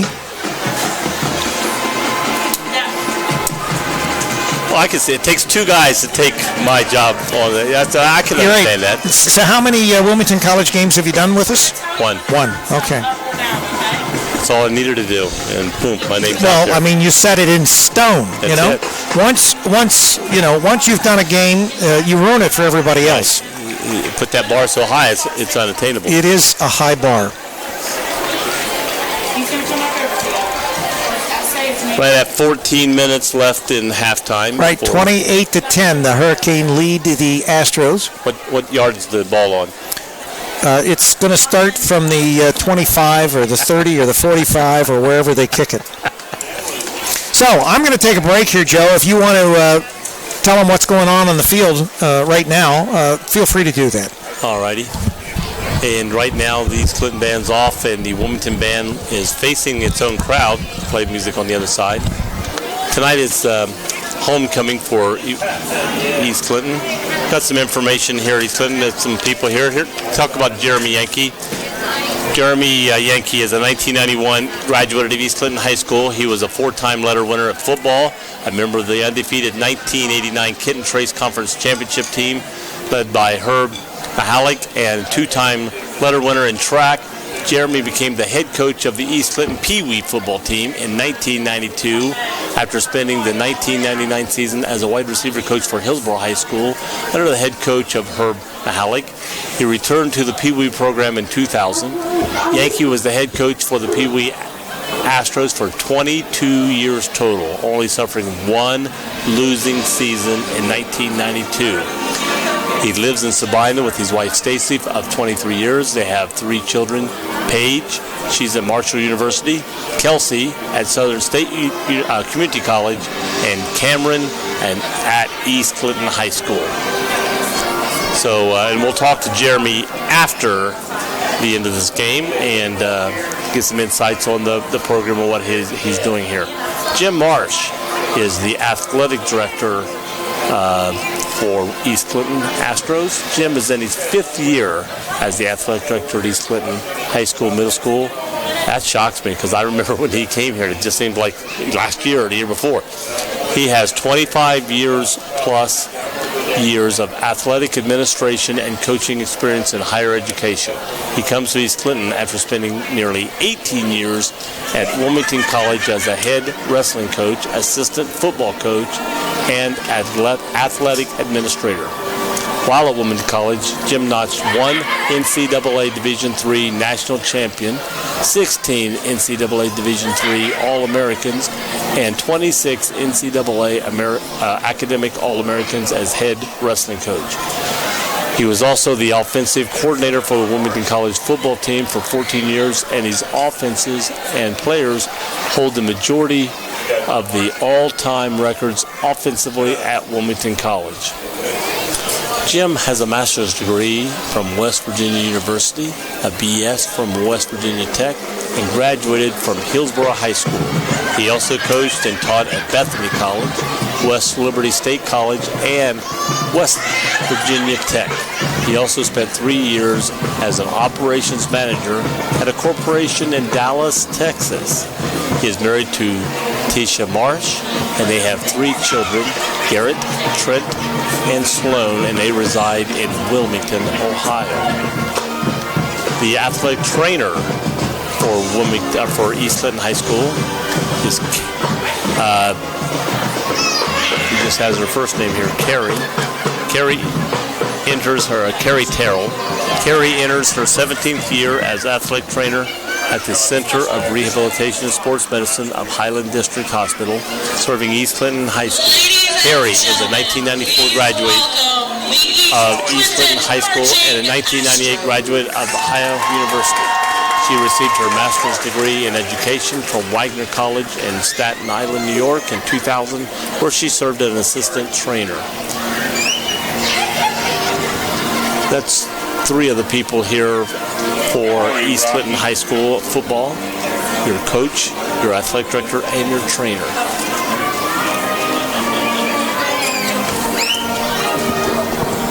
So I'm going to leave it over here to let the microphone pick up the East Clinton band at halftime here of East Clinton's homecoming.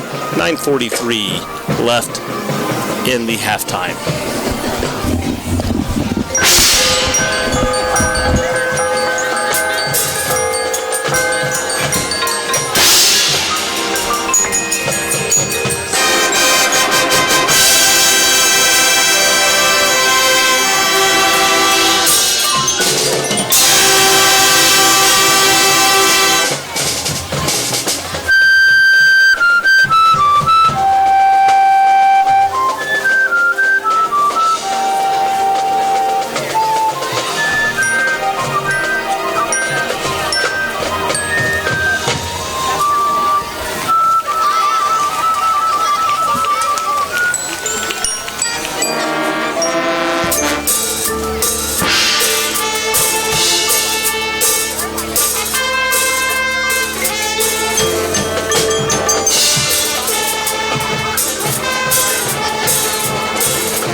Well, we are at halftime for East Clinton homecoming.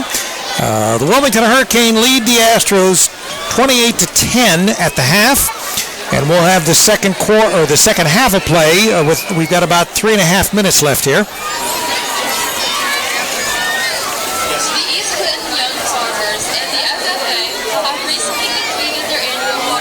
Tonight's festivities and game brought to you by Bogart's Memphis-style Southern Barbecue with some new operating hours beginning tomorrow. They're going to be closed Sunday and Monday, but they will be open Thursday through Saturday from 11 to 5:30 every day. Those winter hours are effective tomorrow, October the 1st. It's hard to believe, Roger, but it's October already. Where did time fly? Where did time fly? It seems like we were doing baseball games.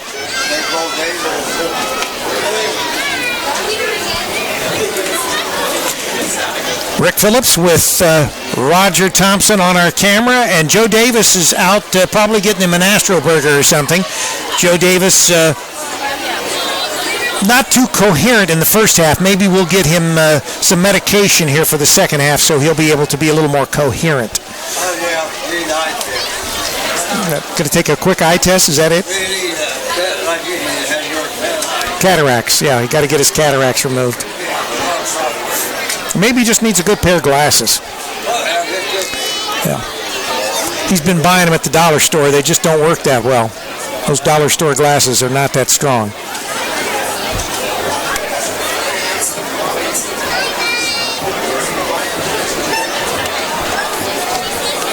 All right, well, the Hurricane are back out on the field doing their stretches and they're warming up, getting ready for this second half of play.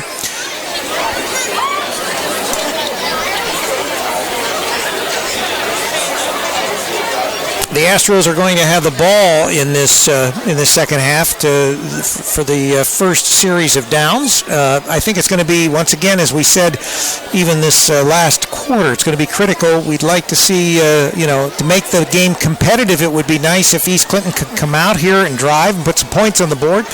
Obviously, Wilmington fans, they want to continue to see the Hurricane put the points on.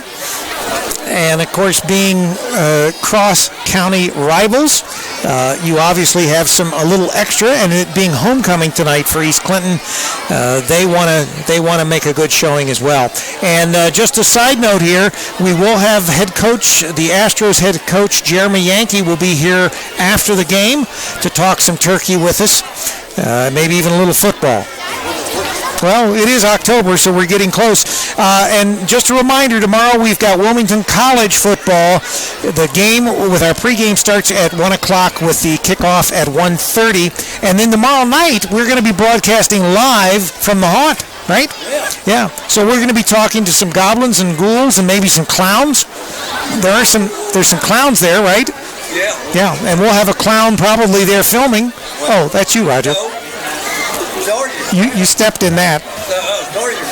Yeah, Charlie's the clown. Okay. But anyway, we'll be at the haunt, and we will be broadcasting live, so you'll be able to hear the broadcast, and then you'll see the video. And a reminder, our Beaver Creek video from last night, Beaver Creek losing to Springboro, that'll be available on our website probably sometime around midnight tonight when I get back. Astros are out now. So we've got the Astros and the Hurricane out, doing their stretches, doing their warm-ups.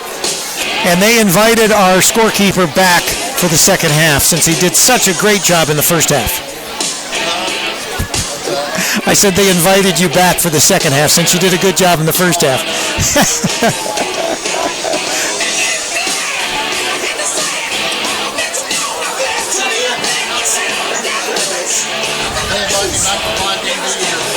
Right.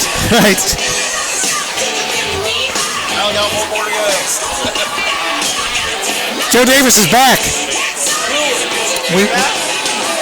Yeah, they invited him back for the second half.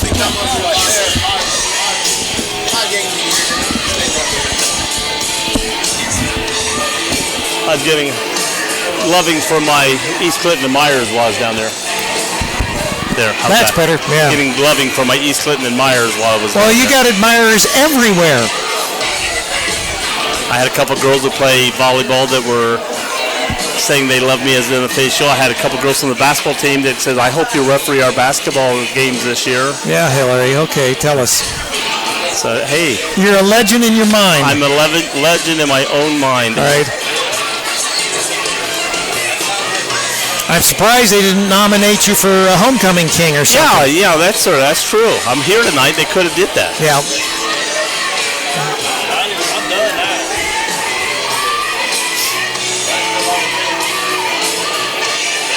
Yeah, we thought you were getting. Don't they have an Astro Burger here or something like that? They probably do. They could. I'm surprised they haven't named the one after me. Right. Well, that would be the skunk burger. Skunk burger. The big head burger. Oh. Speaking of my track guys, this is when I was at East Clinton, one of my track guys. I didn't teach him speed though. No. You didn't teach him speed? I did was not he a shot teach him putter or was he was a shot putter? See? And how did I know that? I think he threw one for about 10 yards one time, or 10 feet one time for a world record for him. Okay. He probably tried to hit you. I think he would if he could have. All right, well, seconds left before we start this second half of play. Astros will have the ball. Hurricane will kick off. Again, we've had onside kicks, we've had boot kicks. We've had a little bit of everything, Joe, as we always do, because we're such interesting people, and we just bring that level of enthusiasm and all those unique things with us to every game we do.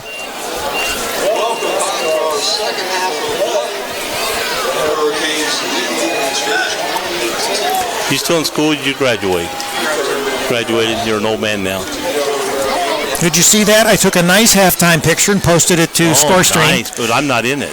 No, you're not. Well, unless you're down there somewhere, but it's I wasn't there. highly unlikely that you're down there. There's a kickoff, and it's a squib kick. Goes by, it's still laying on the ground. East Clinton goes follow, picks it up, back on the, and pulled down immediately on the 10-yard line. Now I grabbed him by the back of the shirt. That's horse collar's up top, but if you grab the shirt here, it's not. So they didn't grab him by the horse collar? No. Did you get that, Roger? Roger's asleep. Yeah, I got it. Well, now he says he's got it. He goes, oh, is the second half started? Yeah. I just want to make sure that you realize that. Have we got the audio plugged in? Yeah, the audio's plugged in. So we're good. I was shocked Roger did go, are we ready to start the second half now? Well, yeah. East Clinton has the ball, starting at their own 10-yard line. Jenkins in the backfield, hands off to Osborne. Osborne runs up the middle. Going up the middle is grabbed by Wilmington by Jake Vaughn and pulled down close to the 45-yard line. Yeah, beyond the 45-yard line, just short of the 50. Just going to be about the 46-yard line. Right. First and 10 for the Astros. Well, he didn't get his glasses fixed, did he? No. We thought at halftime you go down and get a new pair of glasses. No. You still. He's got that old-timer's disease. I said he made it over the 45. No, you didn't. I said he around the 45. Around the 45, yeah. Where's the ball? Around the 45. And we got the snap. East Clinton's driving. Handoff again, up the middle, quick hit. Couple yards. But I tell you, that quick hit up the middle at Greenfield, at Hillsborough. Wilmington has been susceptible to the quick ones right down the center. Right? Well, if you notice, a lot of times, a lot of football teams has guys here, guys back here, and then guys back here. They're all up at the line of scrimmage. So if you make it, if there's a hole and you make it through that first line, you can be gone.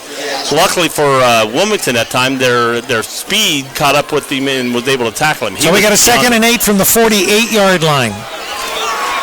Jenkins in the backfield, and the shotgun takes the ball. Hands off again to Osborne, going off left tackle, and didn't get much. Get about a yard.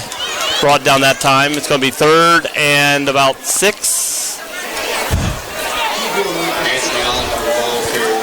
They're just still about a yard shy of the 50. They got to get to the 45. So it's going. And I don't know if they get a first down, then they would be in 4-down territory. But I think at this point they would have to punt this if they don't make it. Yeah, I can't see them trying for the 4th down from where they are and giving Wilmington the ball midfield. So we got a 3rd and 7. James in the backfield, hands off again to Gather Osborne. up the Osborne's left center. tackle is going to have the First first down. Gets over about 2 yards over the first down, so it's going to be about the 42-yard line. So I would say now we are in East of Wilmington. 4 down territory. We very likely could be. Tom South is everywhere. Look at that. Boy, he's always got a flock of guys around. Admirers. He admires. Got his Ohio State jacket on. Right. Buckeyes play Rutgers.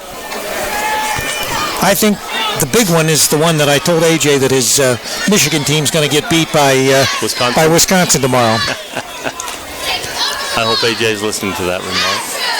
Oh, AJ listens to us all the time. Jenkins in the backfield. In the shotgun. bad. Drops the ball, but picks it up. Runs around the left side, gets about back to the line of scrimmage. So it's going to be 2nd and 10. Yeah, that was kind of a high snap. He bobbled the ball. But he regained his composure, and he did manage to pick up maybe a foot. Yeah, but at least it could have been a 7-yard loss. So he took a loss into a no gain or to a possible slight gain. Right. So we still have a 2nd and 10. To make a long story by Joe short, 2nd and 10 from the 42-yard line. And you're saying 4 down territory, and if it stays where it's at, it may not be 4 down territory. But I think it's 4 down territory no matter what. But anyway, we got 9 minutes left in this 3rd quarter of play. Jenkins in the backfield in the shotgun. Takes it, drops back for a pass. Being blitzed. Oh, he's hit! That's a fumble. That's a loose ball. And ball's being jumped on over on the other side. Let's see who comes up with it. Well, I'll give you a clue. It's not 4 down territory anymore. You think? No, he was being blitzed on the backside. The ball was hit. The ball went out of his hand from the back. It's going to be now 3rd and 20. That was a loss at 10 yards.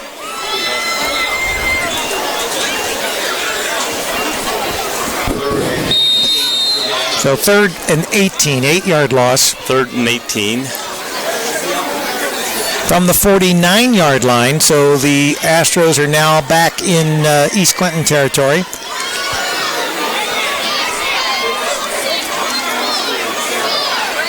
Jenkins in the backfield in the shotgun, takes the snap. That'll be a pass. Got hit from behind, got hit as he threw the ball, overthrew the ball. Ball was out of bounds. Just got the ball released, but the ball was overthrown out of bounds, so there will be a punt. You sure it's not 4th down territory? No, it's not 4th down territory. Besides, it's only 3rd down. On the board. It's what's it say over there? Well, now it says 4th. See? He sneaked that one in on us.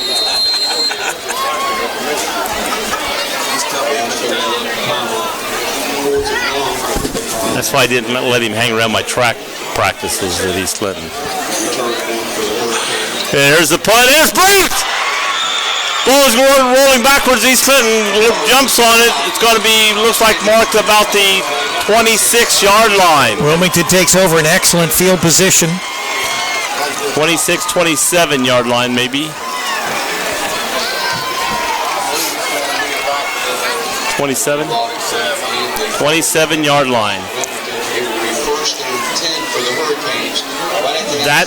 He punted that ball low off his foot. I mean, he didn't get a high punt. When it left his hand, it went straight out and was easy to be blocked. And Hurricane managed to block it, so they are in the driver's seat, so to speak. Wilmington has a football 1st down 10 from the 27-yard line of East Clinton. And up by 18 right now, so they're trying to drive and put some more points on the board. This is not what East Clinton wanted to do coming out the second half, being trailing. They wanted to get something positive on the board, and this is not what in their plan. Oh, a high snap brought down. Evans is going to pass. Evans passes down the middle of the. Barrett caught the ball. Going to be just shy of the goal. Looks like it's going to be on the 1 or 2 yard line. 2-yard line.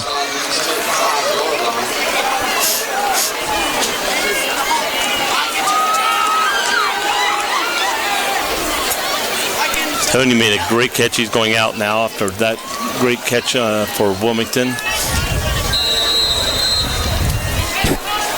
1st down on the 2-yard line. Is that what I said?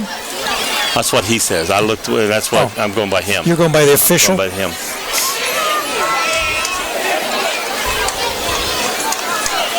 Handoff to Phelps in the backfield. Not. I don't think he. Oh, they're going to say he made it in. The ball must have broke the plane because he got pulled back immediately after he got it down around the goal. But they gave it to him. Yeah, just as I was saying, he was a short. Referee comes in with the hands up. So touchdown, Wilmington, 34-10, 7:28 left in the third quarter.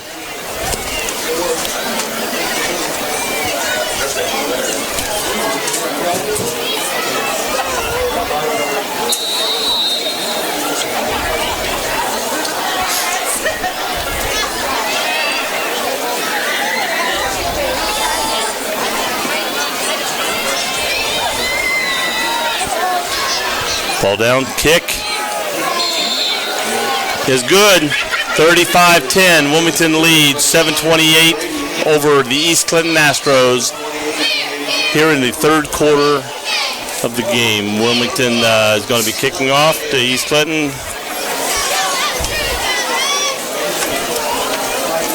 And East Clinton, the wind has been knocked out of their sail right now. You watch the players walking on the field. They're just not walking with very much enthusiasm down there.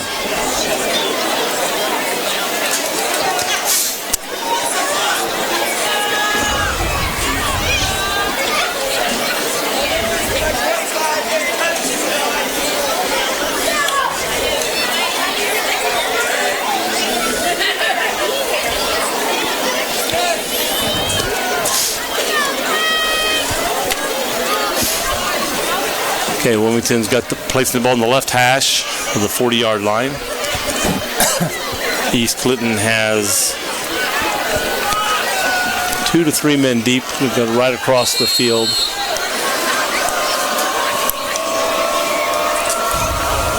And here's the kick. Kick is up. That's a good kick again.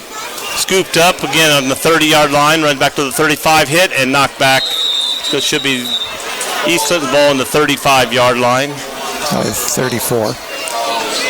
You're going to say 34. Let's well, see if they round it off, it's 35, so they say the 34.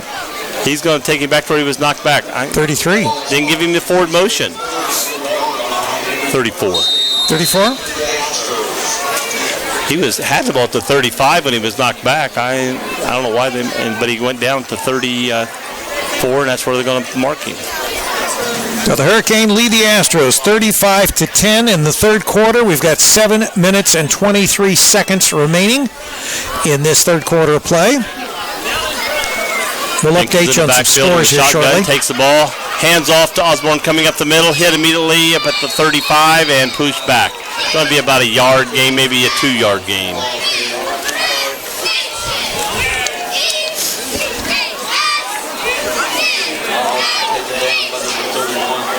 Cody Frostbrick coming back in. It's going to be second down, 8.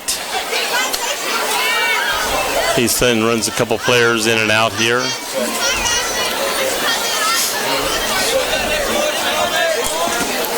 Play called as they come up the line of scrimmage.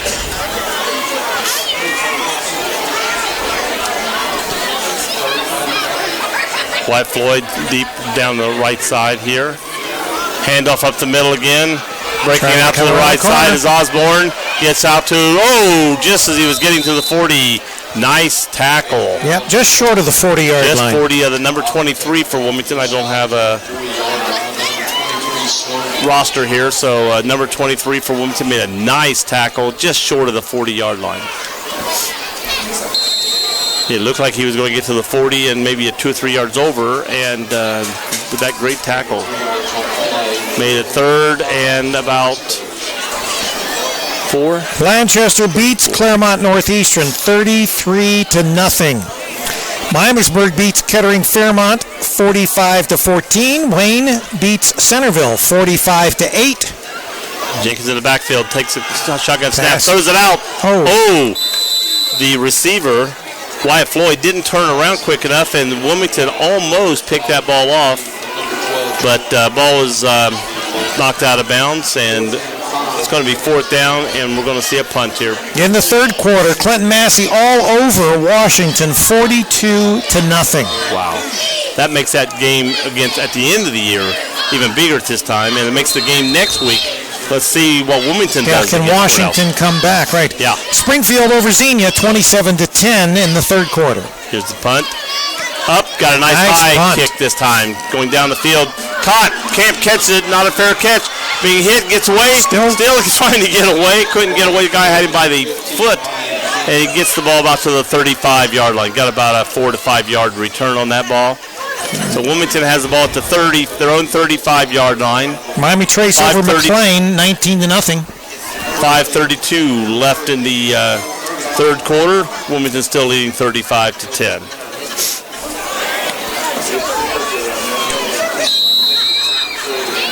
And Chillicothe in the third quarter, 33-0 over Hillsboro. And Hillsboro scored on Wilmington, so that's going to be in the Chillicothe game. Could be a very big game. Well, they're all big games. Hands off to Camp, I believe, number 1. Still on his feet? Ames. So DJ gets a first down. 35 ran over the 35, got over the 50. So it's going to be at the East Clinton 49-yard line, first down. Maybe the 48 by the time he places the ball down.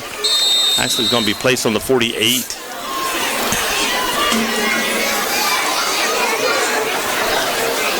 Oh, another high snap brought in by Evans. Going through deep. Got Matt Smith going down the sideline. That's a penalty. We got pushing and shoving all over the place. Yeah, but I think that was more offensive pass interference than it was deep. Yeah. I think Matt pushed him off. Well, he grabbed him. He had his jersey. Let's see what they call here. Let's see if we're that observant. They've not agreed with our calls most of the time today. Well, they don't listen to us for some reason. I don't know why. Pass interference offense, and they are. And it is, so there you go. We're right. Good job, Rick. Yeah, you too, Joe. Yeah, thank you. Yeah, Matt got down there, and he grabbed the jersey of the defensive player, and that's a smart move if it's going to be intercepted. But if it's not going to be intercepted, yeah, it wasn't. There was no reason to grab the jersey. No reason. Go for the ball, but don't grab the guy. So now we got long. It's going to be 1st and 25. First and forever. You're listening to CampusNation.com, the sports animal, your home for high school and college sports. Rick Phillips, Joe Davis. Another high snap brought in. Faked handoff to Merritt. Quarterback keeps it up the middle and gets just a few yards, not a whole lot. Got about 2 yards on that carry. And Roger Thompson. We got you in, Roger.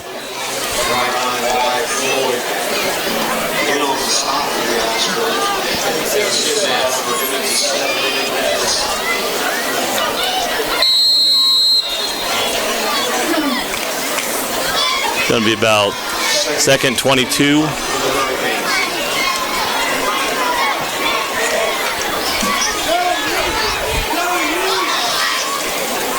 Handoff.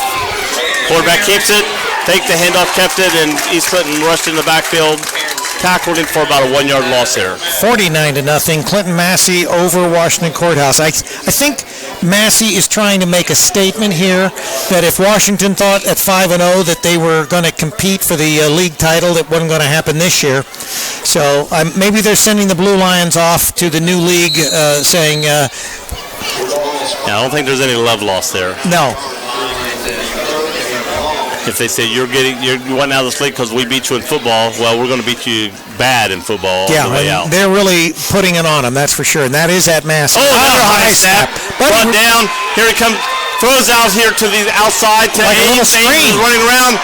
He's still on his feet. Gets over the 40 of East Clinton. Almost back. Almost to the first down. We're going to see. Maybe he has the first down. So the question is, do we go for it? No, they're saying first down. They're moving the chains. They marked it about a yard past the first down. So I guess we went for it. That was a 23-yard gain. Right. On a 22-yard. That was almost like a little screen pass. Yes, it was. Let the guy come through, threw it to him, and made a lot of yards. Made the yard. Evans in the backfield takes another handoff. Hands off to Ames again, running around the right side. Runs around the block on the right side, going outside. Almost another first down. And pulled out of bounds again. Looks like about 8 or 9 yards, yes. Yeah. Let's see where they mark it. DJ Ames, good pickup. 9 yards? It's going to be about 9 yards where they're marking it, yes. I'm looking at the yard marker. 2nd and 1.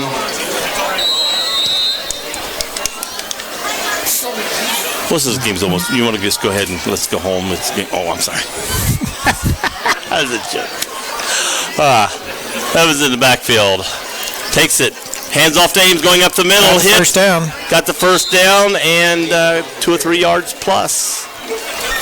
Now you sound like AJ last night. AJ did the first half and I did the second half. It's going to be about the 34-yard line. Well, and that's what went wrong, because I protected the food the first half at Beaver Creek, but then the second half I wasn't able to protect the food, so it got all eaten. And then, we got flags and a whistle. So it's going to be illegal procedure against Wilmington. Yeah, when the ball snapped and the whistle's blown, it's usually on the offense. Well, in high school it could be on defense because they're just stepping over the line. It could be on the defense. But so you're saying it's one of the other teams? It's one or the other. It's either Wilmington. That's very profound, Joe. It's either Wilmington or East. The fortunate thing is you're not a teacher at Wilmington. But usually it's on the offense. Another high snap. Brought in. Matt Smith wide open. Gets on the one and steps in. And there was nobody within 10 yards of him when he caught the ball. So we are now. That had to be a miss. We are now going to be on a running clock. Wilmington has gone up more than 30 points. So from here on out, until East Clinton scores again and brings it within 30 points, the clock will run. The only time it doesn't run would be injury. Scored touchdowns. It doesn't run on touchdowns. Right. Yeah. 20-6 Miami Trace. 20-6 Miami Trace in the third.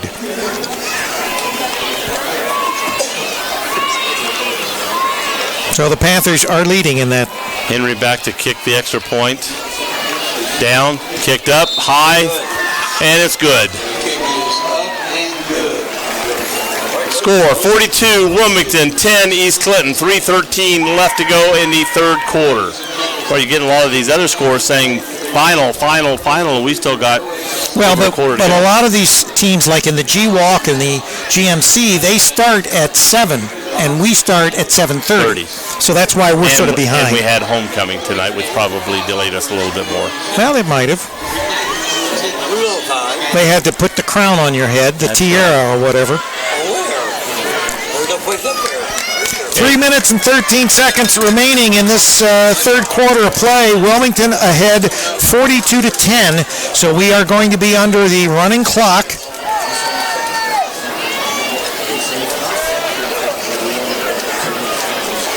Okay, we have Wyatt Floyd, Joey Gray, and Wes Kidder back deep for the Astros. And the ball's on the left hash mark for Wilmington. Henry kicking off. And it's in the air. It's a deeper kick this time. Hitting the ball to 20. Picked up. Being ran back. Joey Gray got over the 35-yard line to about the 36, maybe 37. Decent, nice run back for East Clinton that time.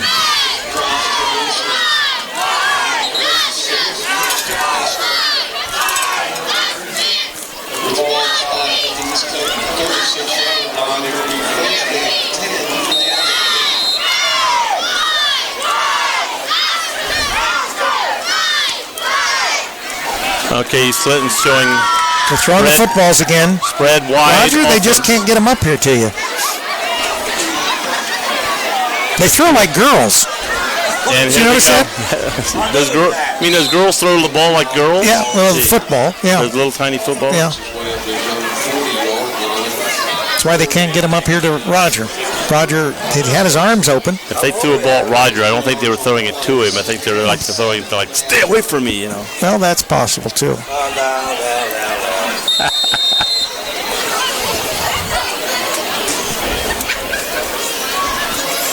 Okay. Astros coming out of their huddle.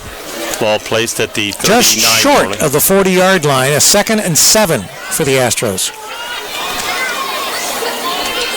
Back in the shotgun. Jenkins gets the ball. Hands off to Osborne. Follows his lead. No, he does not. Osborne led, but he kept the ball and followed right behind him. Yeah, but didn't get very far. Ball was short of the 40, and the ball is still Short of the 40. short of the 40. Nose of the ball is almost touching the 40 this time, so he maybe gained Very about close. 8 inches. Probably within 2 inches of the 40. So it's still going to be 3rd and 7.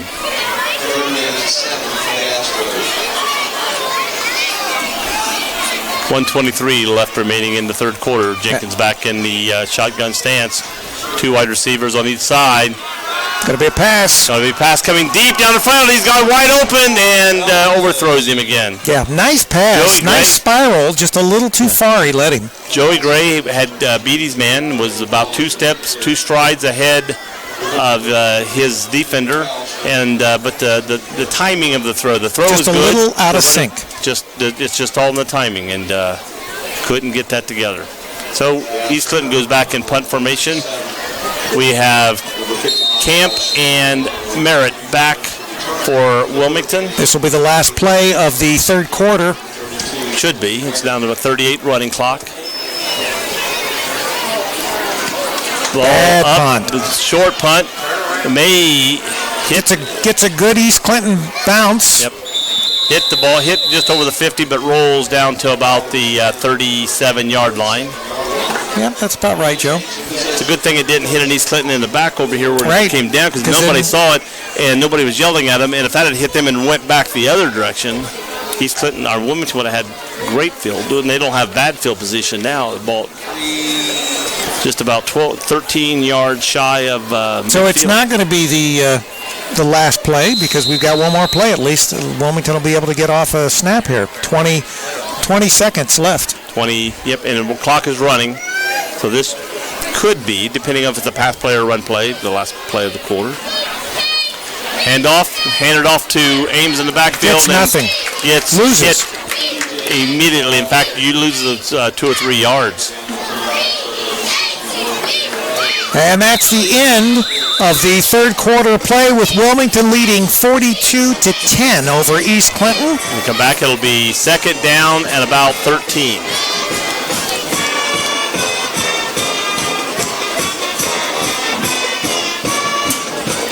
Ball was on the 37. It's now placed on the 34 as we change ends of the field. It's going to be 2nd and 13 as we enter the fourth quarter. Now, depending on how long this game goes, if the Well, it's ball's going to go at least 12 more minutes, 12 Joe. more minutes on the clock, but how much minutes off the real clock will it go? It depends on if Are they you pass trying the to ball, confuse us? to pass the ball or throw the ball. There are 2 clocks we're looking I think about. you're trying to confuse us. I mean, it's 12 minutes. Any way you look at it, the clock will run. It's 9:26 on my clock.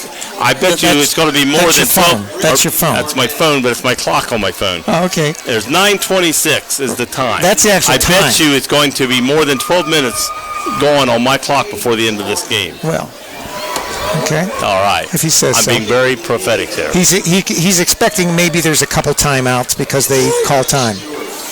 Because the clock will not run if they call time, Right. or if there's an injury. And we're supposed to have a running clock this fourth quarter. It is. It's running. It's not running right now. Well, no, it's the start of the quarter. You got to wait till there's a snap. I said in the fourth quarter. We're not there yet. Until the snap, we're not there. Joe was a science teacher in his mind. Well, Hand off. Coming around the right side, new player in the field, I think, number 18. yeah, we're seeing a few white jerseys out there for And Wilmington. again, without a roster, or we're going to be able to give you his numbers here Right. as we have new ones. So obviously, if you're a parent out there or a grandparent, you know your grandson's or your son's number. And so we call the number out. Just a reminder, our Beaver Creek game from last night will be posted here probably just before midnight, and this game will be posted tomorrow evening. Looks like Jake Vaughn's back in the quarterback. He takes the snap. High snap. We got a left-hander, Jake Vaughn. He's running around to this side. Got to run. Going to run the ball. Got over the 30, 35. He's over the 40. Hit and goes down about the 45-yard line. Nice run by Very nice run. Jake the Snake. Almost made the first Vaughn. down. Got about 3 yards. That was a long. He was. That was Jake from State Farm. Yeah, that was Jake from State Farm, or is it Snake Farm? Snake Farm? That was a 7. Isn't that like down by Waynesville, Yeah, the Snake Farm? that was 3rd and 17, and he got up to about 2.5 to 3 yards. So it's a 4th and 3. Wilmington looks like they're back to punt. I'm going to punt the ball. If indeed that's what they do. And that's what they're going to do. And it's almost it blocked. might have been tipped. Ball goes out of bounds. Looks Probably like at the just past 40. the 40. He's going to go to the 40, to the 30. Where's he going? I was going to say, it went out of bounds probably at the 40. It went out. He's going to look at the 35. Yeah, because the ball hit about where the ball boy is over here on the sideline. Right. The ball doesn't go down and then take a sharp right. It was so out when the ball earlier. hits here, taken from where he kicked, you would go at an angle. That ball would probably went out close to the 40, 39 at the worst. And they're marking it back to the 35. That ball must have went down and took a right turn. All right, so the Astros are going to start at their 35. 35-yard line. Clock starts. 10:23 and running. Here we go in the fourth quarter. And 27. Straight up the gut. Cody Fosbrick runs right up the gut, gains about 2 yards, maybe 3. 3 yards. That'll be a 2nd and 7. 2nd and 7. Scoreboard says that too. Wow. They don't get stopped for the hurricane.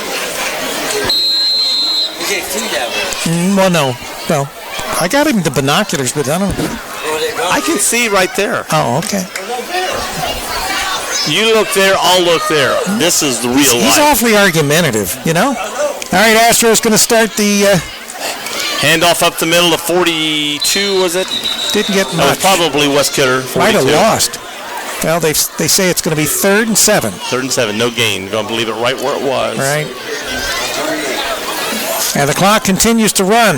Just under 9.5 minutes left in this ball game. Wilmington ahead, 42 to 10. With all expired, these 38-yard line, it will be 3rd and 7 for the Astros. Brendan Jenkins still in the game as quarterback for East Clinton. Don't forget, hang around. We're going to have Jeremy Yankee in after the game to talk with us briefly. And probably... And off to Osborne, going up the middle off the left Nice side. run, Got a nice big run, opening. nice run. Oh! Ooh, And he was almost breaking broke it open and was tackled by the ankles at the 50-yard line by Ames. If he didn't make that tackle, Yeah, he was gone. he might have been going. Yeah, he had a big opening and he's quick. So we're at the 50-yard line, just beyond the 50-yard line, into Wilmington territory by First the and 10. nose of a football or maybe a football length. Roger, they're still not getting it up here to you. I know it. We're here. Hey, up here! Hey, up here! Oh, they'll bring it up to us. Almost. Almost. Nice try. The girls tried to throw it up to us. Yeah. Wilmington, East Clinton runs a play, gets about 2 yards running up the middle. Osborne. Cody Fosbrick, the ball carrier. Excuse me. Cody Fosbrick was the ball carrier. Number 27. Forward progress granted. 8-yard guard on the play. So it'll be a 2nd and 8. 2nd and 8, ball placed about the 48 of Wilmington.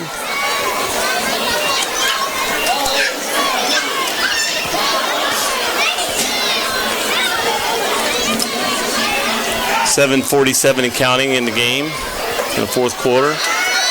Back in the shotgun. Jenkins hands the ball off to Good run. Osborne. Nice run. I think he got it close to a first. I think it'll be a little short. Might be about a football's length short. About a yard. Got to get all the way to the 40. Maybe about a foot over the 40. Got about a foot over the 40, and he's about a yard shy of the 40.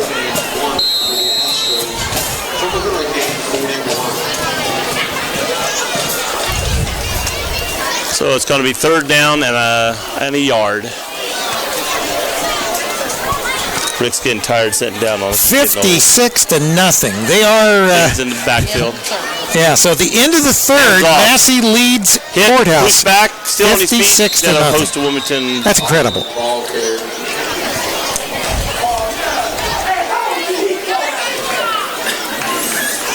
Osborne was the ball carrier for East Clinton, number 15. As he started, he got hit immediately.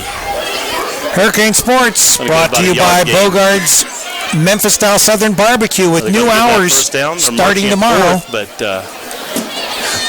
that's got to be a first down, yeah. Sunday and Monday they're closed. Thursday through Saturday Tuesday through Saturday, 11 to 5:30. Those are their new hours. And Marty tells me that they're going to maybe bump that to 8 at night, maybe a little later in the season. Well, so they got a first down. He looked like he was on the 40, but he looked like he was a step, foot over the 40. I couldn't figure out where those yard markers were. Yeah, they gave him a first down. So it's a 1st and 10 from the 40-yard line. 6 minutes remaining in the ball game. 42-10, Wilmington ahead. Jenkins still in the backfield as the quarterback. Oh, we had a little movement on the offense. That's going to be against the offense. The right end. Going to be a false start. 5-yard penalty. Had a defender sort of, and then the offense sort of half stood up and not going to get him a penalty. Ball moved back 5 yards, placed at the 45-yard line. It's going to be first down and 15. 5:34 and counting down. He's Clinton Jenkins in the backfield in the shotgun. Drops back. Here comes the defender. Ball is floating, and nobody picked up. And finally, Wilmington defender picked it up at the last second, but it was too late. He was 5 yards past the ball. Yeah, it looked like it was a little more of a rainbow than an actual bullet. Well, Wilmington was coming quickly from behind him. He felt it, and he got rid of the ball quick, and it sort of slipped out of his hands. And it looked like a flaying duck flying up there and coming down. A duck? Yeah. Flailing duck. Flailing duck. Flailing duck. Flailing duck. Yeah. You got to write these things down. The Ducks are Oregon, I think. Okay, yeah. And hands off this time to Osborne coming out of the backfield. Grabbed it, missed. Grabbed it at the 40 and finally pulled out of bounds at about the 39-yard line.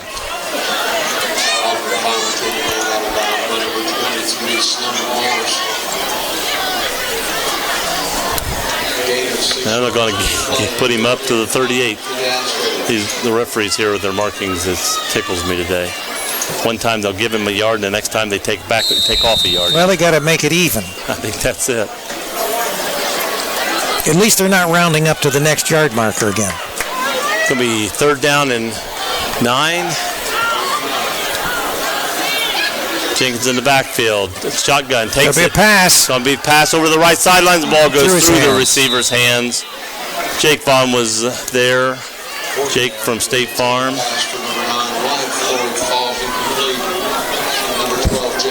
Wyatt Floyd was the intended receiver, but as he jumped up, ball went through his hands. So it's going to be 4th down and 9. I would say East Clinton would go for it here. No reason to punt the ball. 3:33 and you're right. Looks like they're going to punt the ball. I said go for it. Oh, okay. So they're going for it. 2 receivers to the left, 2 receivers to the right. 1 running back in the backfield with Jenkins. It's going to be a pass. Takes the ball. It's going to be a pass. Oh, he's being rushed in, and he slipped trying to run away and was grabbed by Wilmington and pulled down. So it loses 5 yards, and Wilmington takes over the ball. So that's going to be on downs. 45-yard line of Wilmington. 3:09 as they stop the clock here as they change possession on the field. Wilmington leading 42-10 with the ball 3:09. Wilmington with a running clock and it could possibly run out the clock here. East Clinton has some timeout they could call. Whether they tend to stop the clock. When you're losing by 32 points, it's sometimes futile to stop the clock just to stop the clock.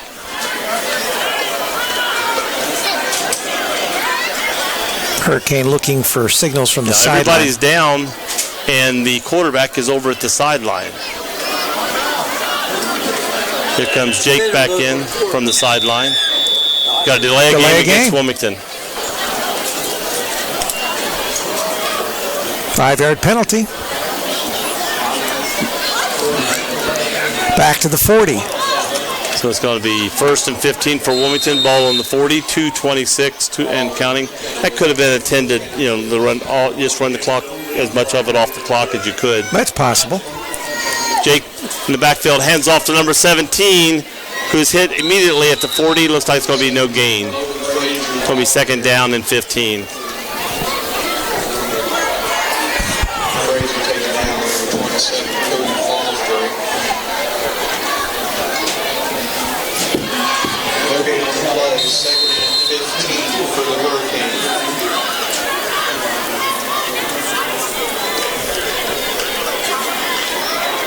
Getting Jake in the backfield, takes a snap. Looks like he's going to hand off. Does hand off to number 17 Could be a again. loss. Going to be a loss of about 3 yards at least on this play, maybe 4. Clock is still running. That's why they call it a running clock. Really? Yeah. Man, I learned so much. I know. Hanging Well, around. I am an authority on everything but track, even though that's what I participated in and got my varsity letter. And Wow. you are the authority when it comes to track. But you had nothing to do with my speed. No. Besides, I was a distance runner. Keeper. Keeper. Jake keeps the ball, runs up. He gains a few yards. It's not back to the original line of scrimmage. It's going to be about 4th and 12. Timeout, East Clinton. East Clinton says, hey, we may get the ball back here. 58.8 seconds remaining in this ball game.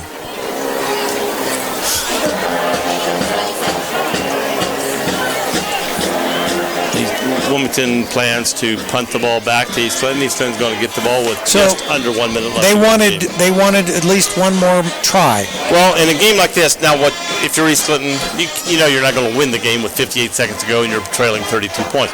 But what you want to do is get a little dignity here, and it's homecoming.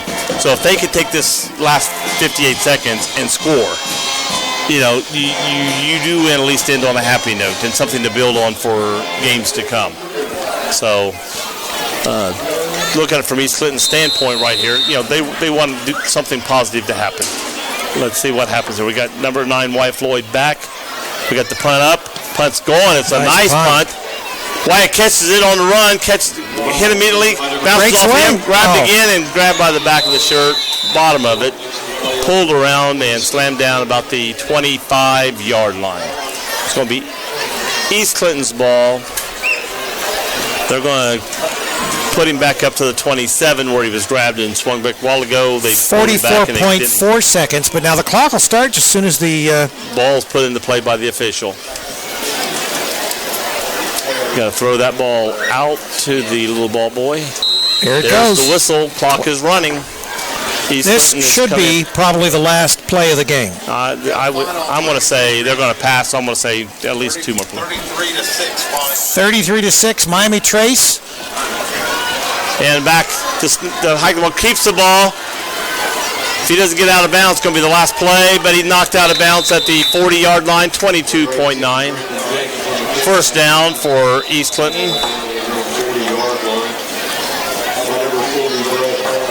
East Clinton called timeout.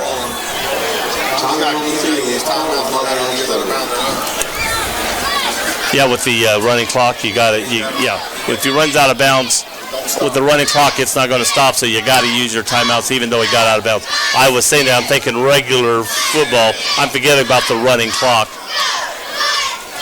Yeah, even if he got out of bounds with the running clock, that's not going to stop the clock. It's going to continue to run. No, it only stops, if they're going to call a timeout or if they're actually going to have an injury. If you're East Clinton, you pick a kid and you're going to hurt your knee. Grab it when the ball goes down. Are you suggesting that anybody would fake an injury in No. football? No. Oh, that's a game. Never That's a game of men. Yeah, I asked that Buffalo how many times they did it when they played. Maybe like Eagles. you'd fake an injury in chess or something like that. Yeah. And a handoff up the middle. That Osborne got the ball, and that's going to be the last play of the game, I'm sure. It's 11 seconds. Yeah, there's not going to be enough There's time. not enough time to get back.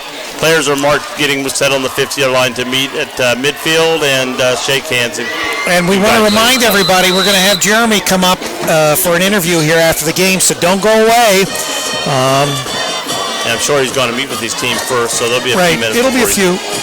He's not going to say, hey, guys, bye, I got to go up there. Of course, if he knew I was up there. Well, if he knew you were up here, he'd be up here like a magnet, right? All right, so our final from Lee's Creek. Take care. Wilmington 42, East Clinton 10. The Hurricane are going to go to 5-1. The East Clinton Astros drop to 0-6. It'd be interesting to see where if Wilmington had beat Butler, where they'd be in the standings since they're 6th with a loss. It'd be interesting to see where they'd be if they had won that game. Well, I mean, if they had won the game, they probably would be even higher in the standings because obviously Vandalia Butler, they fortunately have been at least winning since that. Let me see if I can find some quick scores here. I'll go back to Score Stream and pull up some finals for everybody while we're waiting for Jeremy. And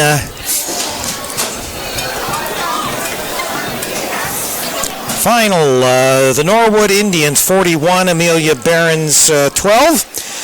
Blanchester final 33-0 over Claremont Northeastern. Final, Miamisburg over Kettering Fairmont 45-14. Final, Wayne Warriors over the Elks of Centerville 45-8. Final, Clinton Massey is still in the fourth quarter, leading 70-0. Oh my gosh! 70-0. Clinton Massey over the Washington Blue Line. So much for the undefeated season of the Washington Blue Line. Do you think there's a little bit of see ya in the SEOL? I don't know what it is, but obviously Massey's making a statement. That's what it appears. The Springfield Wildcats 40, the Xenia Buccaneers 18. That still is in the fourth quarter. Little Miami loses. Well, yep, it's a final. Northwest Knights beat Little Miami 23-17.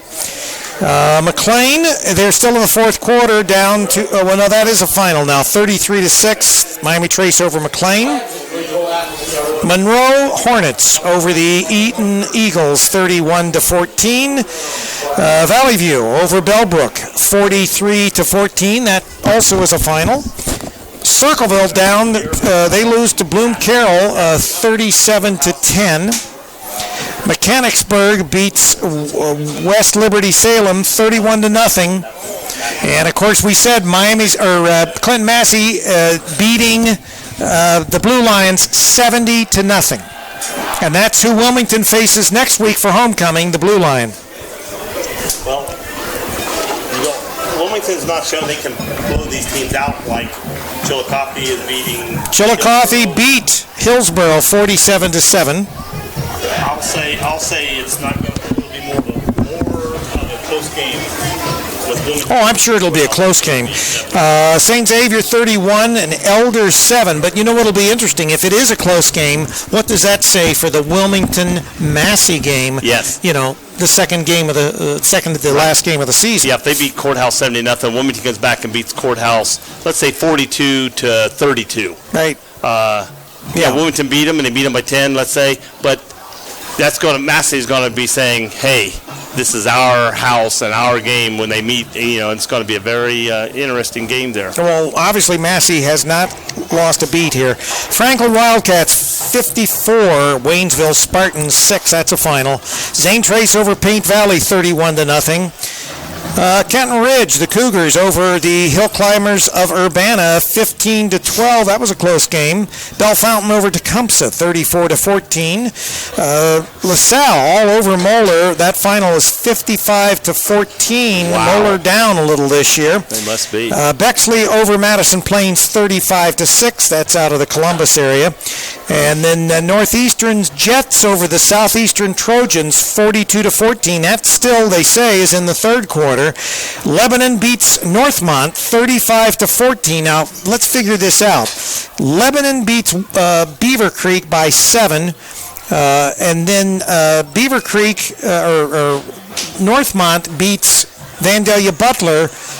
I think it was 35-0. Yeah, that was a big game. Right, and then Butler beats Wilmington 42-21. So figure all that out. Goshen over Williamsburg 38-13.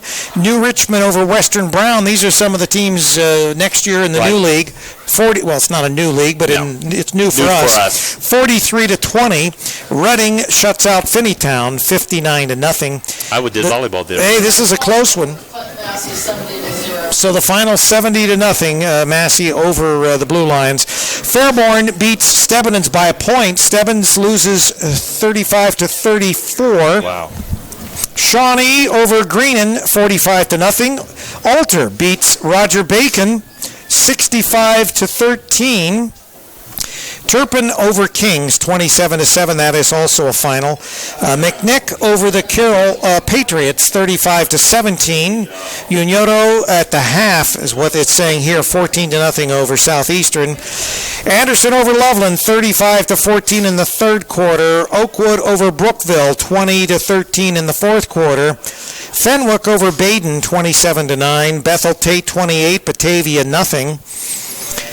And final, Coleraine over Mason, 30-16.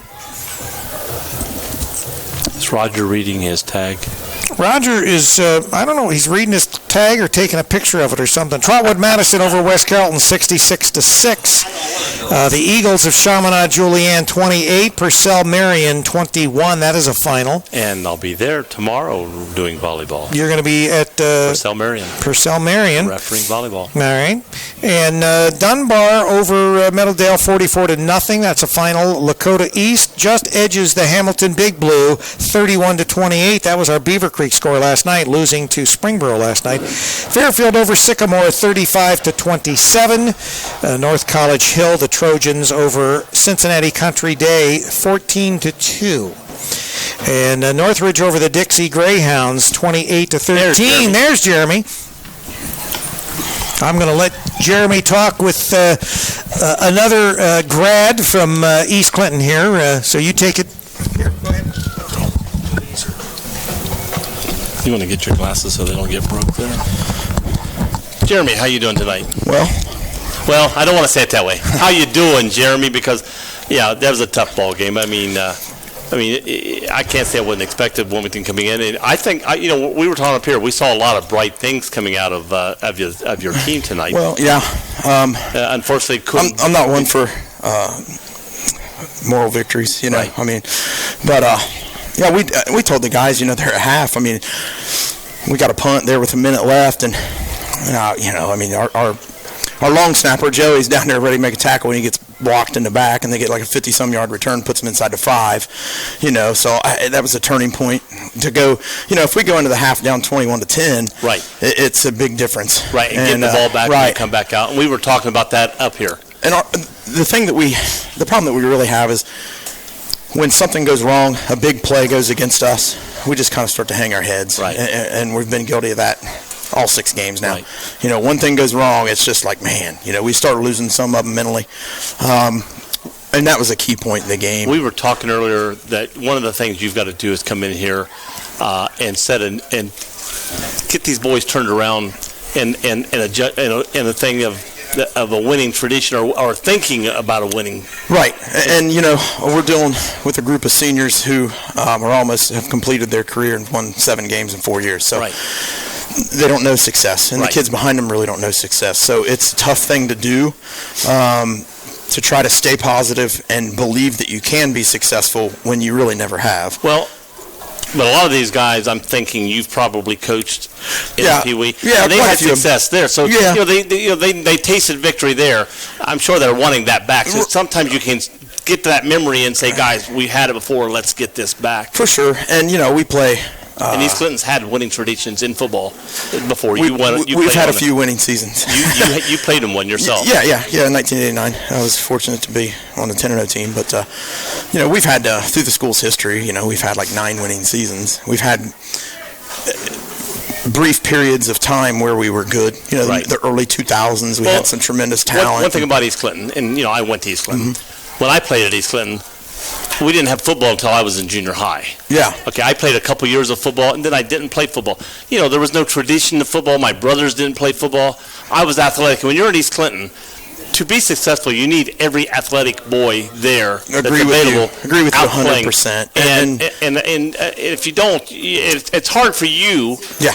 To compete with a Clinton Massey and a Wilmington and a Courthouse who has more boys to pick from, and you got very good athletic boys that are going, I'm not going out for football. Yeah, and we had some of that this year. It was really disappointing. Some guys decided not to join us. And the 2 things I said, in order for us to compete in the SCOL, now of course this last year of the SCOL, but we need to have numbers, and when I say that, we need to have 60 kids, 55, 60. Right. So we can have depth on each side of the ball. How many boys do you have on your team? We're at 42. So, it's not as good as we need to be. Well, and here's the thing. same thing that happened last week when we played Hillsboro. It was a close game till halftime. Yeah. Hillsboro had some boys, a quarterback and a running back, who are explosive and can score. But it tires you out when you're running to scores for 74, and then you got to turn around after you run 74 yards for a touchdown, and then turn around and play defense the entire game. And that hurts a school like East Clinton when half your athletic boys have to play both sides of the ball. And we do. We play a lot of kids both ways, and that does hurt us. Because some of the teams that we face do have the numbers and have the numbers advantage. So therefore, a lot of our kids, and it's not a good thing. I mean, sure, we'd love to be able to platoon or have as few guys as possible playing one side of the football. It would help make us more competitive. Even Wilmington has a few boys playing both ways. Yeah. There's Jake Vaughn was playing offense and defense, and then went back in as quarterback at the end. So even schools like that still have some boys that'll play both sides of the ball. Yeah. But when you're a small school like East Clinton, it's really hard to keep up when, no matter how much your heart's in there, how good an athlete you are. When you're playing both sides of the ball, you're getting tired, and it's still hard to maintain with boys that are on the other side that are fresh. Yeah. And yeah, you're right. So the kids keep fighting hard. That's the main thing. And I just told them as I talked to them, I said, we got 4 games left. There's still time for success. Seniors, you're probably playing the last 4 games of your life. Who do you play your next 4 games against? We have Miami Trace away next week. And I think they're beatable for you guys. Well, it could be. It could be. We have to play. For us to win, we'll have to play flawlessly. I mean, Courthouse, you would never, in the past to say, hey, man, we can beat Trace. Trace has always been a power. But listening to the scores coming in, Trace playing, was it Greenfield tonight? Was not putting Greenfield away, and it wasn't so. Trace was a young team last year. I mean, they're very well coached. Coach Bartlett's an excellent coach, but they got a few of their better athletes out this year that they didn't. And they beat us 21-7 last year in a pretty good ball game. Right. But it's a game that if we play flawlessly, we have to stop beating ourselves and giving up huge plays. Right. Our defense is just so susceptible to giving up a big play and a big score, and we did it again tonight. But you did some good things. You blocked the punt, got the ball back. Got the ball in a short, but didn't take it in for a touchdown, but did get 3 points quickly on Wilmington. Right. Yeah, we did. I mean, we made a few things happen, and we had a few other drives that we picked up some first downs and moved the ball. We just couldn't maintain the possession because we had a false start, or we just missed a key block off the edge. Just some things that really we just continuously kind of beat ourselves. What is your plan for East Clinton? First of all, for the last of the season, you got 4 more games, and then for the next couple of years, what's your long goal for the woman? Well, we need to actively recruit our own hallways, which I do, and I'll begin to do that really hard in the next month, as the season ends, because there are good kids in our school that could help us on Friday nights. Right. And like I said, now we're moving to the SBC next year, but we'll still have a very competitive schedule because, like next year we'll open week 1 with Massey, and then week 5 we play Wilmington as crossover games. Right. We'll still play Hillsboro, still play Greenfield as non-league games, and then we get into our league schedule the last 5 weeks against schools that are just like us. Right. Blanchester, Williamsburg, C&E, Bethel Tate, and Fayetteville. Right. So, those are schools that are going to have about the same number of kids we are. So we need to build our numbers to where if we can get to that 55 to 60, continue to play nothing but juniors and seniors on Fridays, and then it gives us a chance to be competitive. And that's really what we're doing. We don't play very many. Really, there are no freshmen getting on the field, and there's a couple. Well, we were without Austin Roth tonight. He usually starts at secondary for us. He's a sophomore. Right. That's what I on there. Yeah, and so he was out and didn't play, and that really hurt us. And then Cameron Yankee played right tackle tonight as a sophomore and ended up playing the whole game, and really was just kind of fill in and didn't do a terrible job. We need to look at the film, but he did okay. So really, just like 2 sophomores are really getting much time. Now our kicker and punter's a sophomore, and he's pretty good. I mean, he's pretty good. He's got a couple good ones there tonight. Yeah, he can punt really well. His average is nearly up around 40 yards, and those are good punts. So he can be a game changer for us, because when we're going 3 and out sometimes, and he comes in and bombs one, he can flip the field for us, and that helps, because even though our defense is not real sound, I mean it helps. But so do you think, as a coach, your freshmen, your sophomores, your junior highs are thinking, hey, with Coach Yankee and going into this new league, we're going to, do you think their minds changing to think they're positive? And they're going to start hearing it come November. That's what we need to start feeding them is, hey, we legitimately can say that we can be a league contender next year. One reason is because we play a lot of juniors. We don't have a big senior class right now. And really tonight we only played about 5 or 6 seniors. I was going to say, I counted there was like 11 seniors on the thing, but I didn't see a lot of them out there. No. One of them was basically out for the year with a knee injury. Austin Hanners has been out for 3 weeks in a row, and that really hurts us because he's one of our better defensive players, and he's that extra back that can just pound it. So he's one of our better players, and we've played 3 weeks without him, so that hurts. Brian Wheeler has been hurt too, so you knock that number down to about 7 or 8, and there's a couple that they're just playing sparingly. So a lot of juniors are playing and gaining a lot of valuable experience. So next year we have a chance to be competitive. We just have to continue to hit the weight room hard in the off season. That's it. Yeah. And put the mindset in these guys that I've always said this, and this is the thing I think East Clinton's been guilty of since the start of football in 1968. Too many guys are just fielding the team. And when I say that, I mean a lot of guys, their mentality is I turn my equipment at the end of October, and then I come back out in August. Right. They do nothing in the off season to make themselves better. Well, high school football, at least successful teams, aren't doing that these days. Right. You better dedicate yourself from December 1st on. Right. Be a 2-sport or 3-sport athlete, play other sports, and get yourself in the best shape you can, because that's what everyone else is doing, and it's hard when we don't do that. So, in order to build a program, it has to be an 11-month commitment, at least. Hopefully, a lot of these big linemen and the big players, even some of the smaller players, when they leave here, go to wrestling.